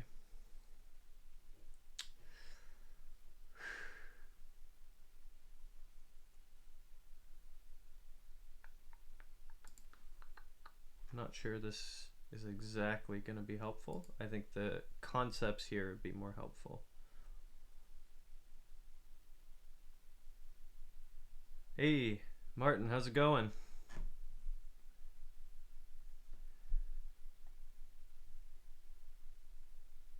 Let's see here. Hope you're doing well today.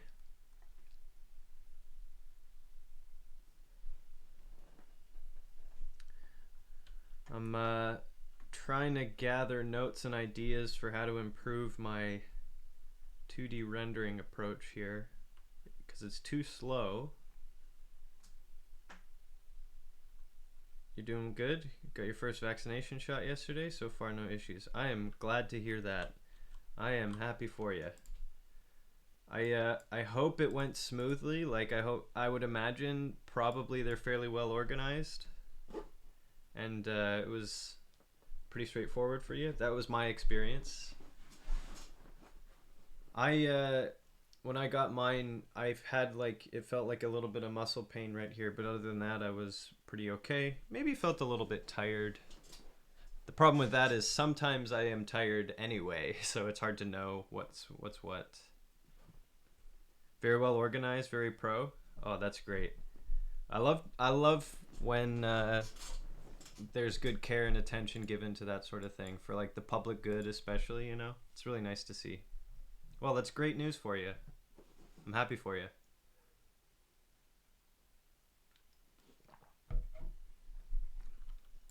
So I'm trying to mess around with a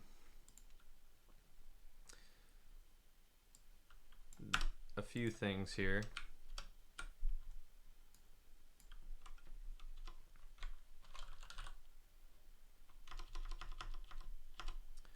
I'm trying to do a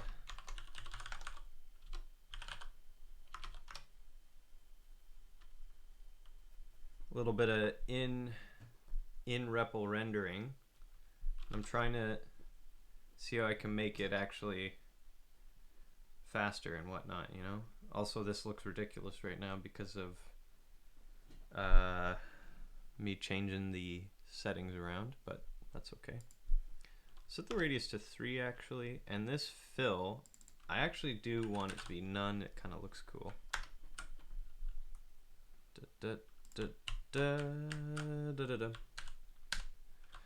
Right, so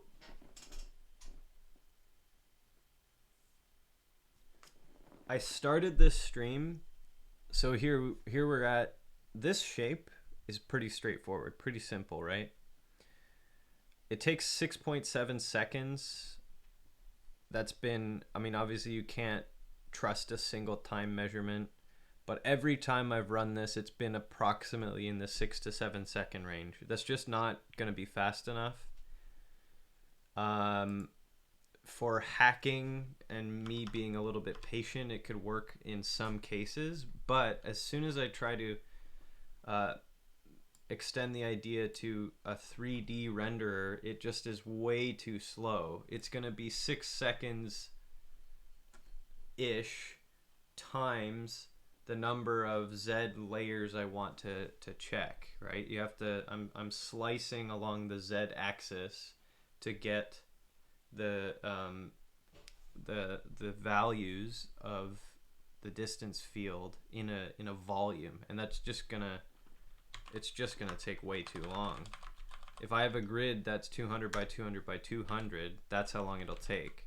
But 200 by 200 by 200 is a pretty small image size, right? So I mean, imagine doubling that, right? That's just a lot. So there's got to be ways to speed things up. When it comes to Z stuff, the one thing I know is if I can organize it correctly, I basically want to treat each pixel, sorry, as a column of Z values.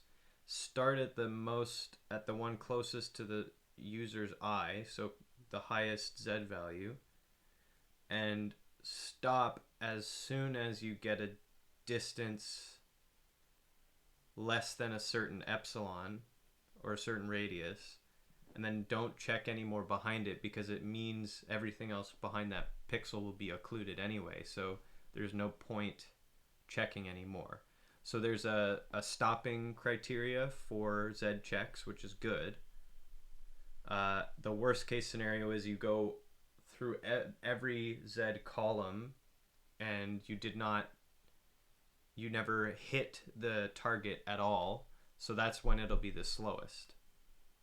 So really, really small objects actually could take a ton of time because you actually have to calculate through everything. So that's not a good, like surely there are better ways to even go about that.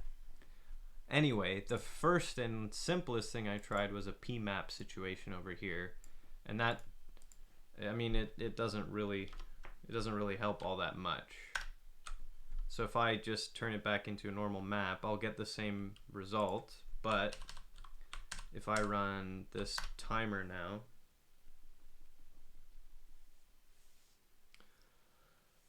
it's gonna, oh, maybe, I wonder if there's some caching going on there. Let's change this. I'm in the wrong spot now.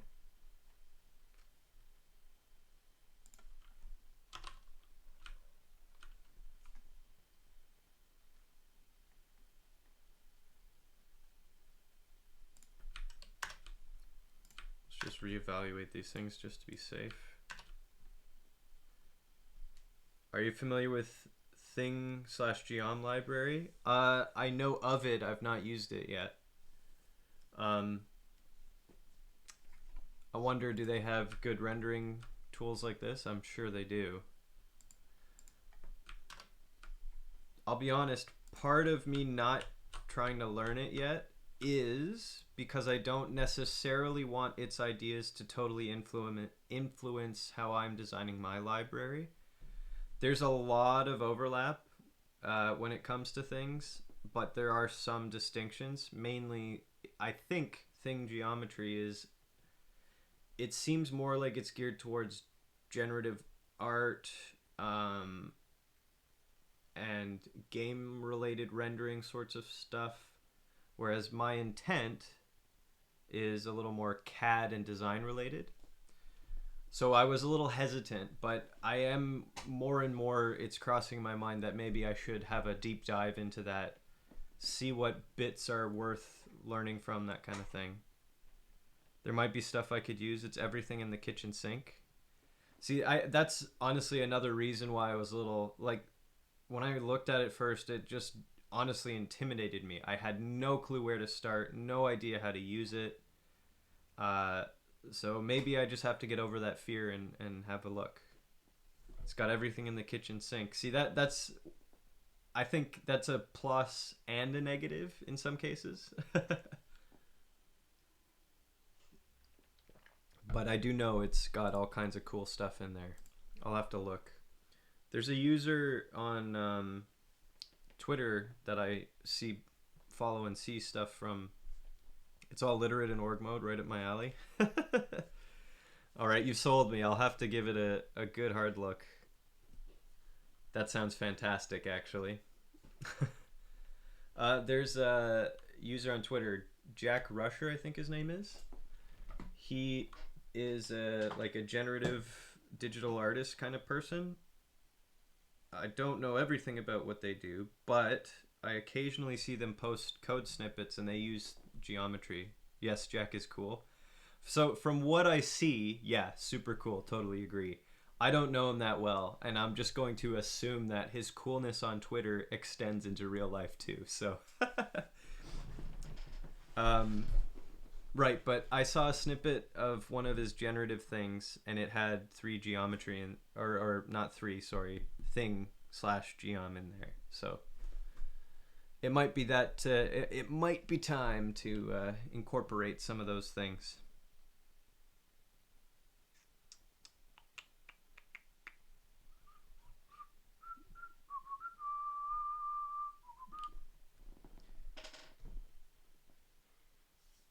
It does. His coolness does transfer. You met him at Clojure Conf in Finland a couple years ago. Man, that's cool. Jack works in Germany somewhere, right? Berlin? I don't know. My knowledge of what he does is a little, yeah, Berlin. Cool. I mean, I think that's a fair guess, right? There's lots of devs in Berlin. Anyway, my goodness, I don't know how warm it is where you're at, but it's like it's toasty right now. Watch says 27 degrees Celsius outside. You can tell it. My forehead's glistening. It's really, it's too warm. You know, the actual temperature is not usually what bugs me. It's in Canada. It's kind of humid when it gets that hot. A lot of, at least where I've lived, and it's that humidity. Like you have to like peel yourself off your chair, kind of thing. That gets a bit annoying. Yeah, the humidity is that's what gets me. Although I might not be so confident about heat if I'm in the middle of a desert and it's really dry. I like a good balmy 16 degrees Celsius. That's where I want to live. But alas, you know what? I live where I live, and I'll take the cold, I'll take the heat, and I'll learn to be okay with it all. Yeah, yeah, that's right. Yeah, but it's a dry heat. as if as if as if it's not still really hot. My goodness. You know what? That's a fair That's totally fair. I sound like a dork when I talk that way. Right, so what I've just done here, I've changed this a little bit to eliminate caching problems. See that? We're at about 8. If I were to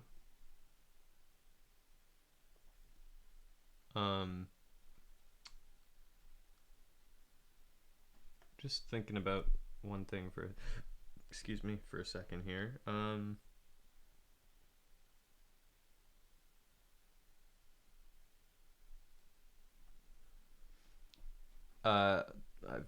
I've derailed myself. Let's put this back to a PMAP.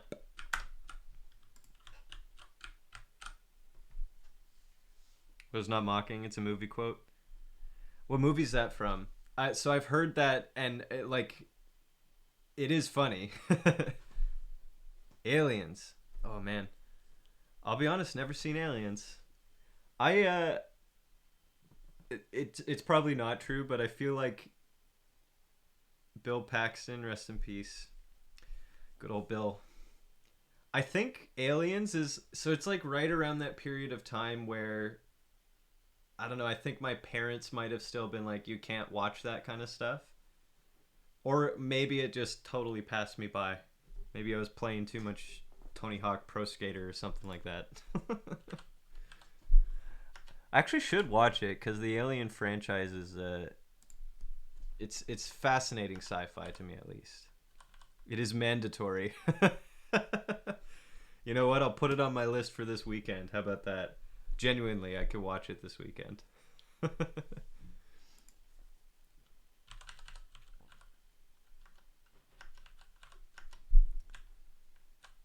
Like Dune and the Foundation.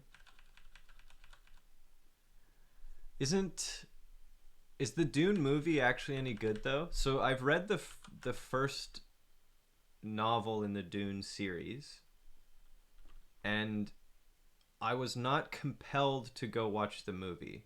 I enjoyed the book, but I didn't feel like watching a movie of that would actually translate well. Maybe I'm totally wrong though. And the Foundation is the Foundation. The old Dune movie is dreadful and fantastic at the same time. The perfect combo. You gotta love those movies, right? That's hilarious. The Foundation. So I think this is wrong, but I'm just thinking of the book, the by Isaac, or the series of books by Isaac Asimov. Did they make movies out of that? That's why I'm confused, because I know they're books. I just didn't know that they made movies out of it. Oh no! So it's mandatory sci-fi, movie or not. That's what you're getting at. It's a mandatory book series to read. Amazon has the rights. Could be interesting. I know I never get myself too excited about hearing that companies are going to adapt things, because like, for example, the Lord of the Rings trilogy by Peter Jackson, in my opinion, fantastic. In a lot of people's opinions, fantastic. Oh, it's Apple. Interesting. Could be good, could be bad, who knows. But like is it Andrew Andrew Jackson? That's a president, isn't it? Did I say that? Peter Jackson. He did The Lord of the Rings, great. Then he did The Hobbit, much less great, right? So I try not to get too excited. Try to like be interested in stuff, but who knows, right? Okay, I have to go soon, but I wanted to ponder something for a minute related to the kind of fuzziness of the edge on the inner side of these things here. Good policy, yeah. Not to get too not to be interested, but not too excited about that stuff. Yeah, I think it's a healthier approach. Greatest sci-fi writer ever, Ian M. Banks. I'm not sure that I've heard of Ian M. Banks, to be totally honest.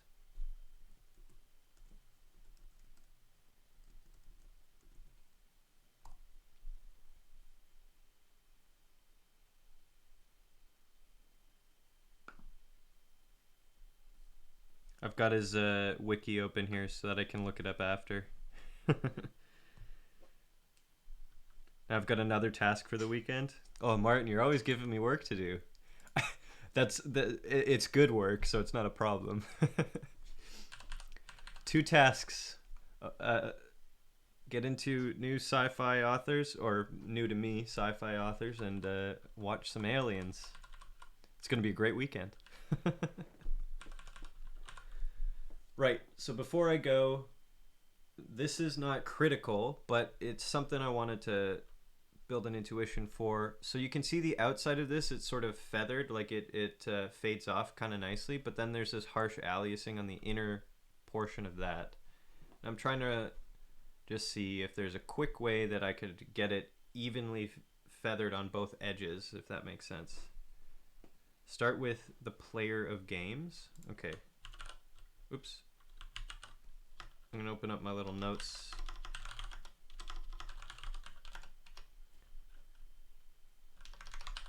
Ian M.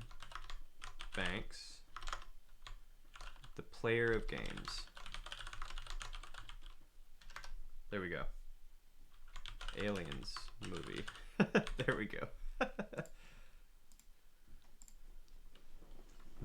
Now it's canonical. Missing an eye? Oh, did I let me just double check this here. Oh, Ian. There we go.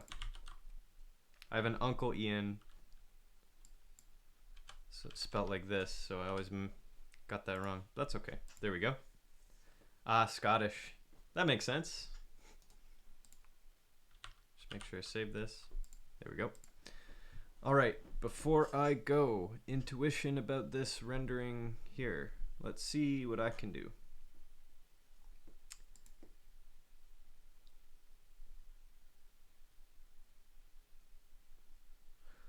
Oh, I think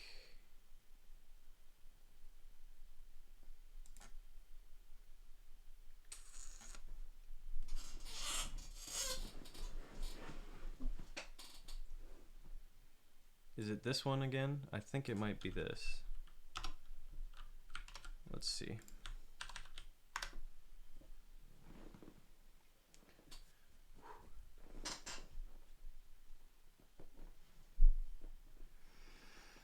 No, that didn't really solve the problem, eh?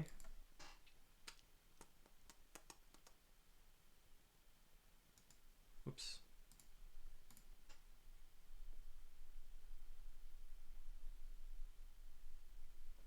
Okay, so I've got this function is still not that intuitive, right? That's part of the issue here. I'll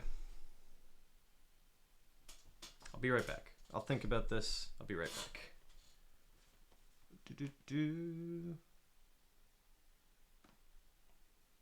I'll be right back. There we go.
Okay.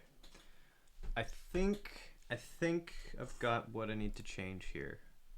So here, I'm just clamping. If the distance is less than 0, which means it's inside the shape, I'm automatically fixing this to be 1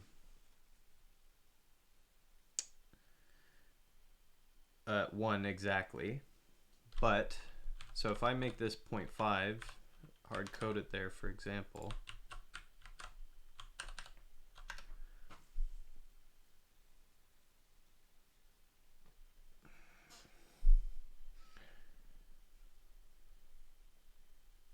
Oh, it makes no real difference.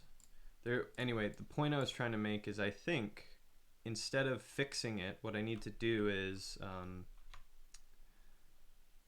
take math absolute of utils / clamp distance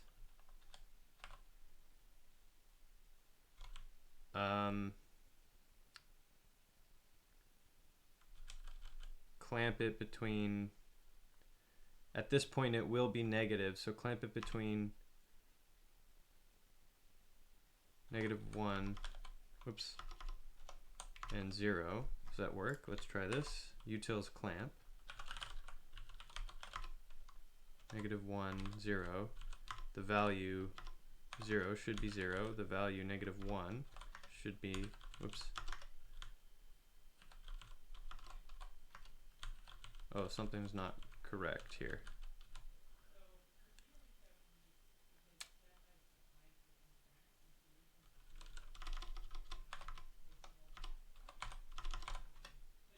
Ah, it's just the order. Oh no, that's wrong. This doesn't work for negatives.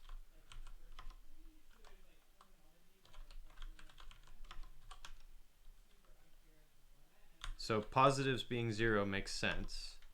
-3 should be -1, but it's just letting it pass through, so that's just not going to work. If I do -1, -2, no, negatives kind of break it, so okay then.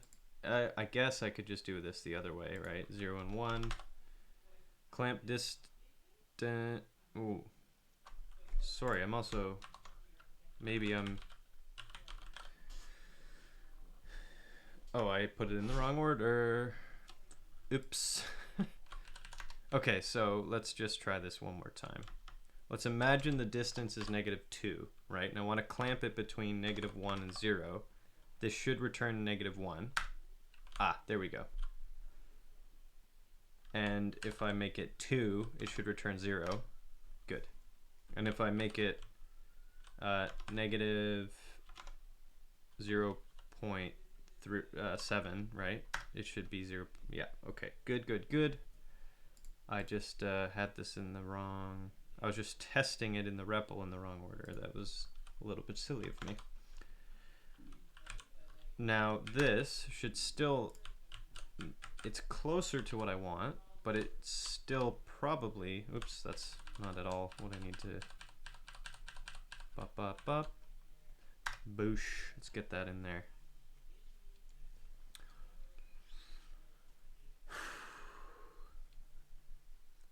Oh, hey, wow.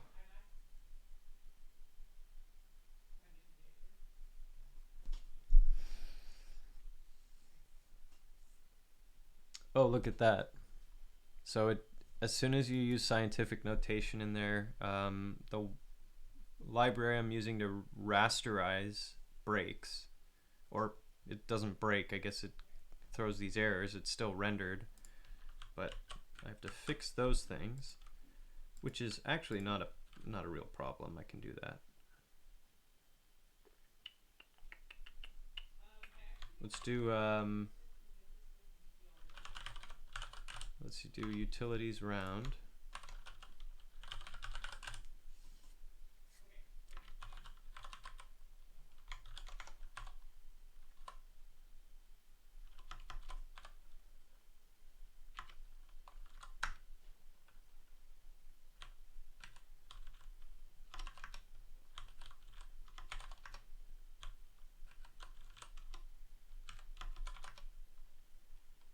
That is pretty much working. That's pretty good.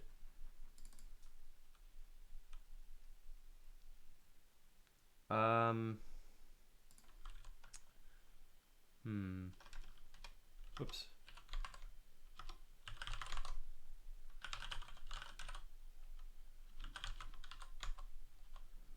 This is a dirty approach. Oh, what? Uh-oh. What did I just do wrong? I hate it when that happens. Oh, here. No! There we go. Okay, there we go. We've got that. Let's see if this still complains. It might, because it might actually, in the calculation here, in the clamping and all that, it might reintroduce smaller numbers. Seems to work for now. Not guaranteed to be solved, but for the testing, that's okay. Now, the reason that actually doesn't look any different is related to this here. I automatically, if the distance is greater than 0, it's set to none. So I should actually set this to, say, -1, so that it checks the inner bit around the edge as well, but on both the positive and the negative side.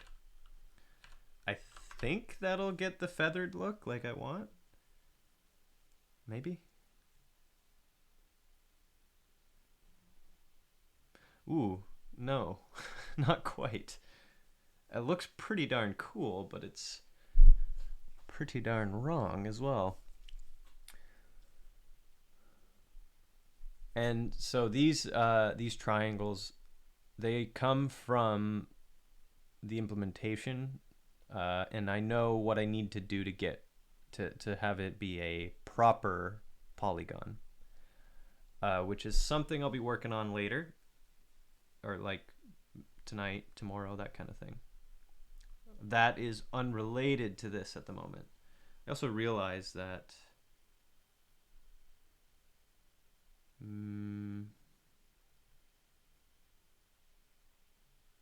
I should.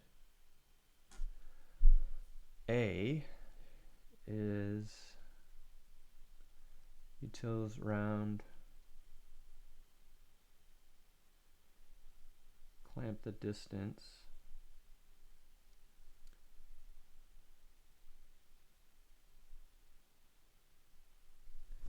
Can't I? Let me see here.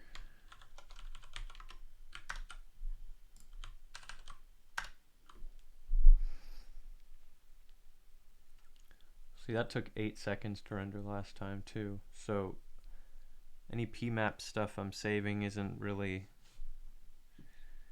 it's not exactly brilliant. I'll say that much. Oh, and this should be not -1. This should actually be -r, right? I suppose.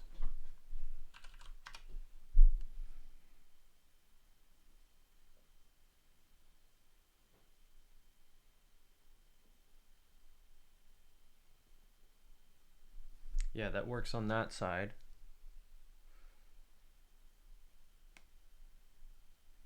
Although the clamp here should actually, maybe this is, sorry, I'm kind of popping all over the place here.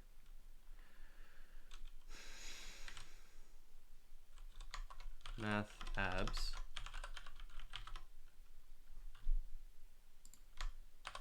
That's good there. And the fill is either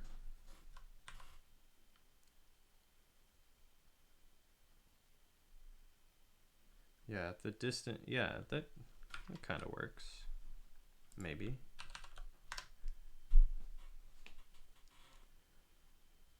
Looks a bit like the Cobra from the original Elite game.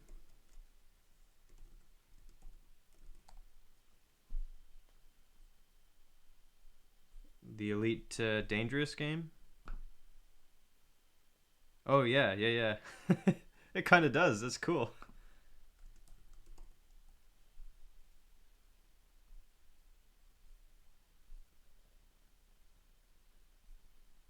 I dig it. That's pretty great. Old school vector rendering kind of thing. That's neat. The first one was called Elite. Okay, yeah. Gotcha. I'm learning so many things. No, I see it here though. I genuinely love the style of that. Like, it'd be really fun to make a modern game with that sort of aesthetic to it.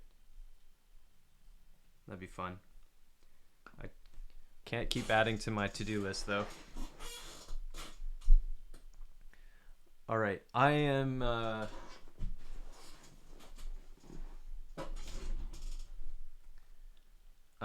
getting further and further away from. So I thought I had it wrapped it. I thought I had wrapped my head around this, but the problem is I'm not thinking very hard right now. I'm just kind of fiddling with values here. And that's not really a great way to learn how to solve these particular issues, right? That's a little bit foolish, I would say. So So let's bump this up a little bit just for kicks, although that doesn't really matter. A is the alpha, and it's dictated by, it has to be absolute, so you can do that. Rounding it is just so that things don't complain. We've got the distance -1. Oh, that's gonna be, I can't abs it here, I have to abs it earlier. I have to do math abs here, so that the -1, so that it doesn't flip itself or eliminate itself. I'm not even I think I'm not explaining myself very well. It is almost time for me to go. And I'm rounding here to 3 decimal places. That's what that is.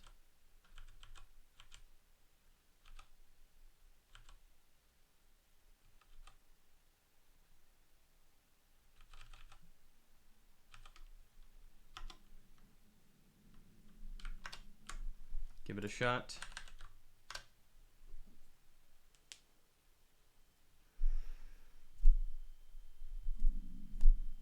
Oof, it's almost food time. There it is. That's what I was looking for. It's beautiful for some definition of beautiful. Okay, so now that I've accomplished the thing I wanted to accomplish before I go, before I really go, I want to play with numbers, see how weird I can make things look.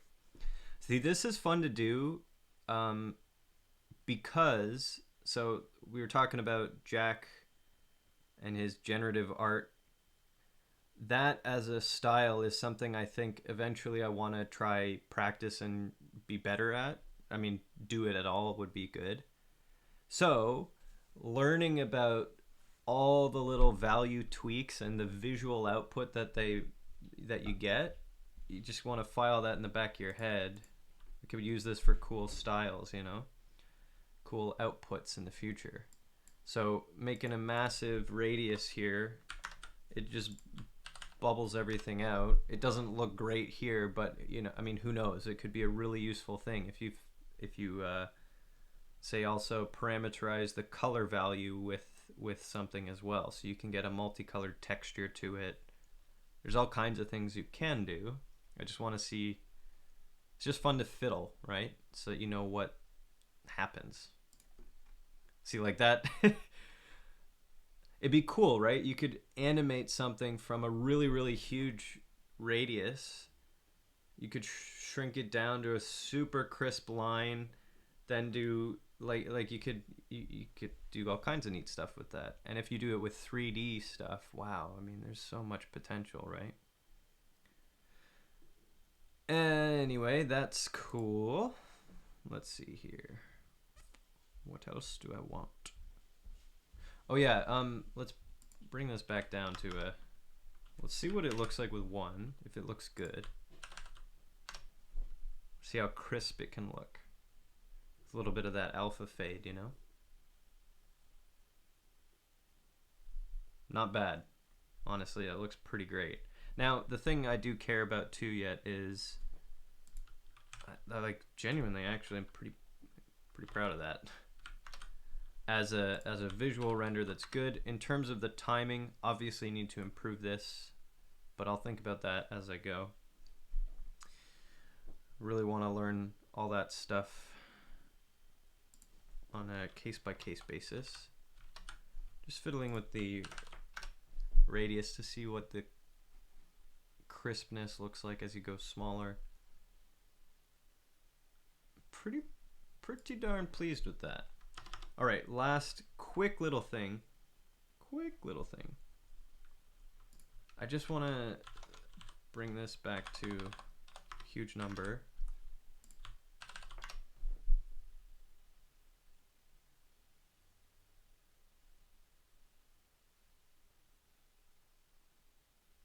Yeah. So this makes no difference here.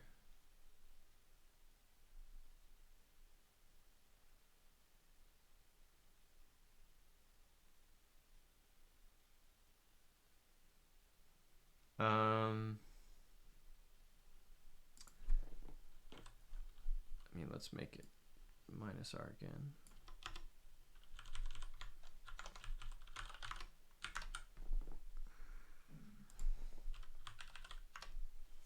So this guarantees that I render every pixel, right? Because it'll always return something. It might just be an empty rectangle. That's the thing. So it'll be slower, I think. Will also look different. It shouldn't really look any different though, right? Oh, right. The only thing so what it does do different is because every single pixel is full of a rectangle. The SVG wrapping function will make it the full 200 by 200. Whereas in this case, since all the pixels outside of this they have no value in them at all, they're nil, it'll shrink the bounds of the whole image down to its extents. I mean, approximately its extents. Whereas here it's exactly 200 by 200. That's the only real difference in this case. So I do want to keep this so that you're not rendering literally invisible rectangles. That's not needed. And then actually here, right, this now, I can get rid of this whole thing. So that's easier. So A is the alpha. That's right there. R is the radius, is right there.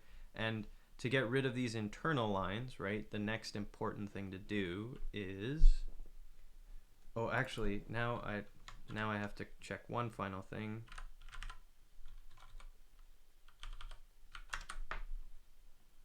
How this looks rendered in with the rest of that.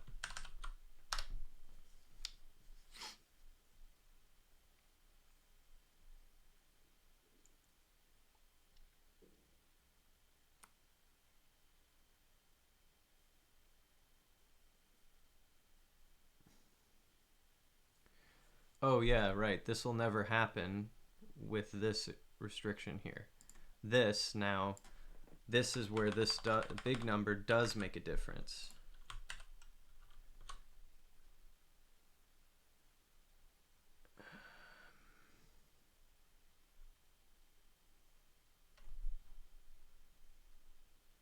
Wait, what?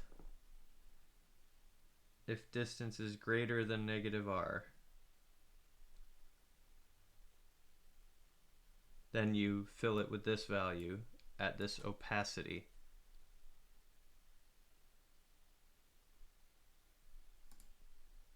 Oh, no, I do need one little if in here if I want to make this work, right? Checking out. Yeah, fair enough. I'm about to head out soon too. Thanks, Mac, or Martin, sorry, for tuning in for a bit and chatting. I appreciate it. Thanks for giving me the sci-fi homework this weekend. Hope you sleep well with your vaccine and everything. And hopefully I'll see you around.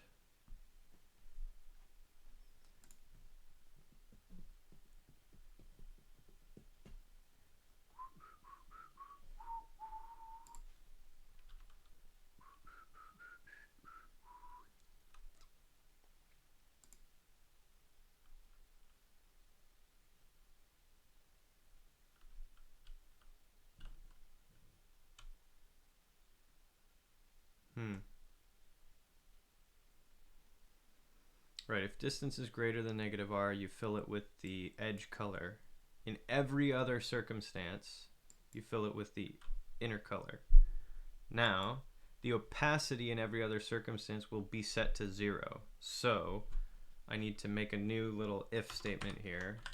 If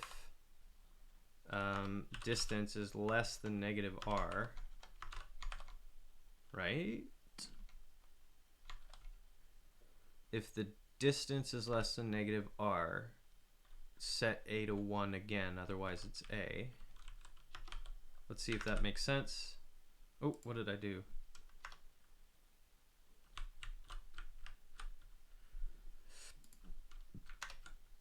Unbalanced parens, a.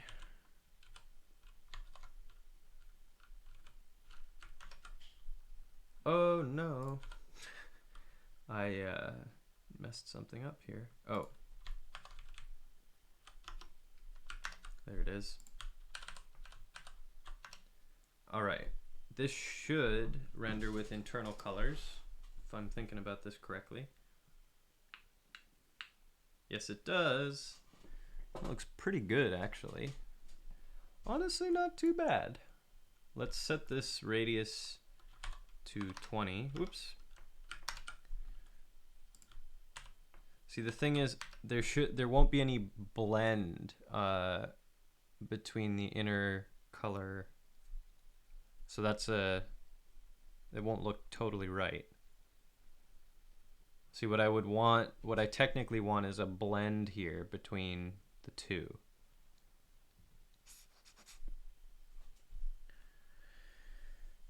Quick thoughts about that.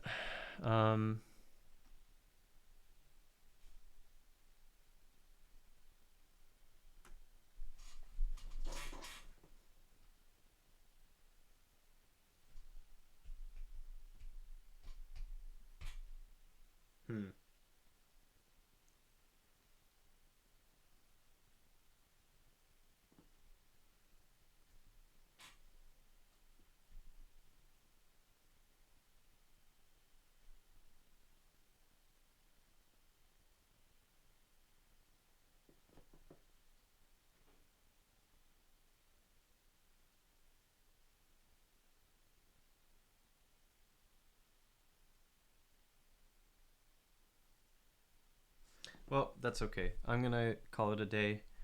I think I was thinking of maybe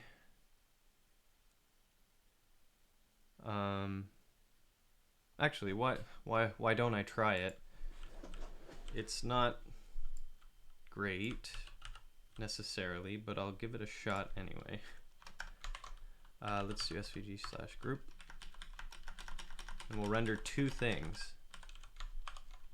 So this first one is responsible for edges entirely. So, oh no, actually I want this one to be responsible for edges entirely. So this fill is none for sure. And this opacity can just be A, no issues at all.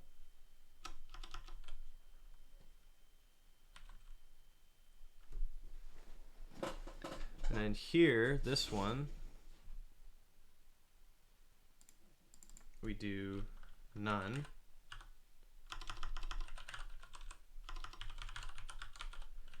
If distance is greater, no, I want to do if distance is less than regular R.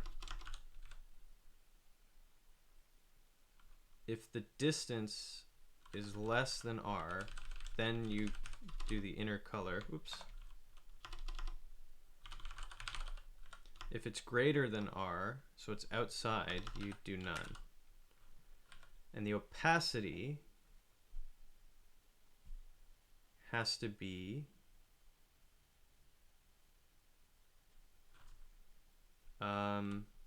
if distance is less than -R,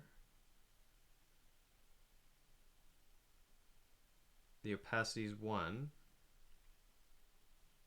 Otherwise, it's A. Is that going to work? Let's see.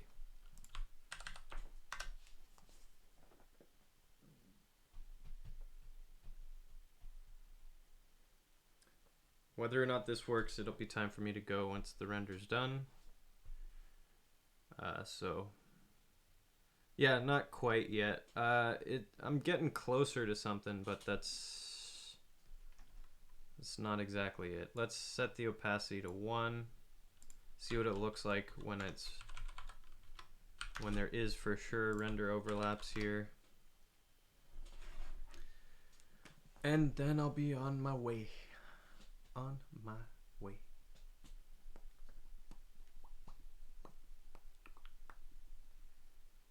There it is, sorta. Kind of hideous, but I can improve that, so no problems. All right, for real this time, that's all for me. Thanks everyone for tuning in. Thanks for people who chatted. I'll be back tomorrow for a nice Friday stream. Hope everyone has a good day. Thanks once again. That's all I got. See you tomorrow.